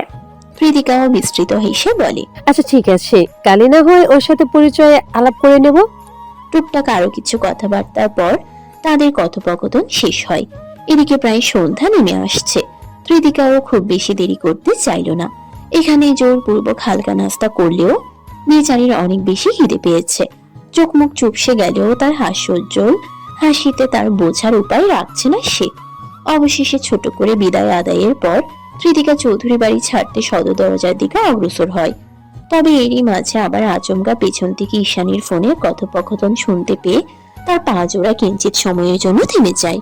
কৃতিকার বিদায়ের মুহূর্তেই হঠাৎ এক পরিচিত ব্যক্তির নম্বর হতে ঈশানীর ফোনে কল এলে সে প্রচন্ড হাসি মুখে কথা বলতে শুরু করে এবং একটা পর্যায়ে সে বলে ওঠে, আধীর, কখন বাড়ি আসবে তা বলো, আমি অত কিছু জানি না। ইয়াস ঘুম থেকে উঠলেই তোমার জন্য পাগলামি শুরু করবে। আচমকা এই আধীর নামটাই কৃতিকার থমকে দাঁড়ানোর কারণ। সে কিছুক্ষণের জন্য দাঁড়ালেও পরক্ষণেই আবার পিছনে না ফিরেই বাড়ির সীমানা ত্যাগ করে এবং যেতে যেতে মনে মনে তার ছেলের সহিত বিড়বিড়িয়ে আওড়ায়, এই যে মিস্টার খারুজ দেখি সব জায়গায় রয়েছে, কি আশ্চর্য। কৃতিকা এই বলেই হেসে ফেলে। নিমিষেই দৃশ্যমান হয় তার চকচকে গ্যাস দাঁত। এছাড়া সেই ঈশানীর কথোপকথনে ভেবেই নিয়েছে এই আধীর হয়তো ঈশানীর স্বামী অর্থাৎ ইয়াসের বাবা। আর এই সকল ভাবনার মাঝে এসে অত্যাধিক খিদের দরুন মলিন হাসে একটা রিক্সা নিয়ে তার বাড়ির উদ্দেশ্যে রওনা দেয়। এখন গিয়েই চুলোয় রান্না বসিয়ে খেয়ে দিয়ে পড়তে বসতে হবে, কেননা এই বয়সে এইটুকু পরিশ্রম না করলে কি আর তার ভবিষ্যৎ সাফল্যের আলোয় উজ্জ্বল হবে?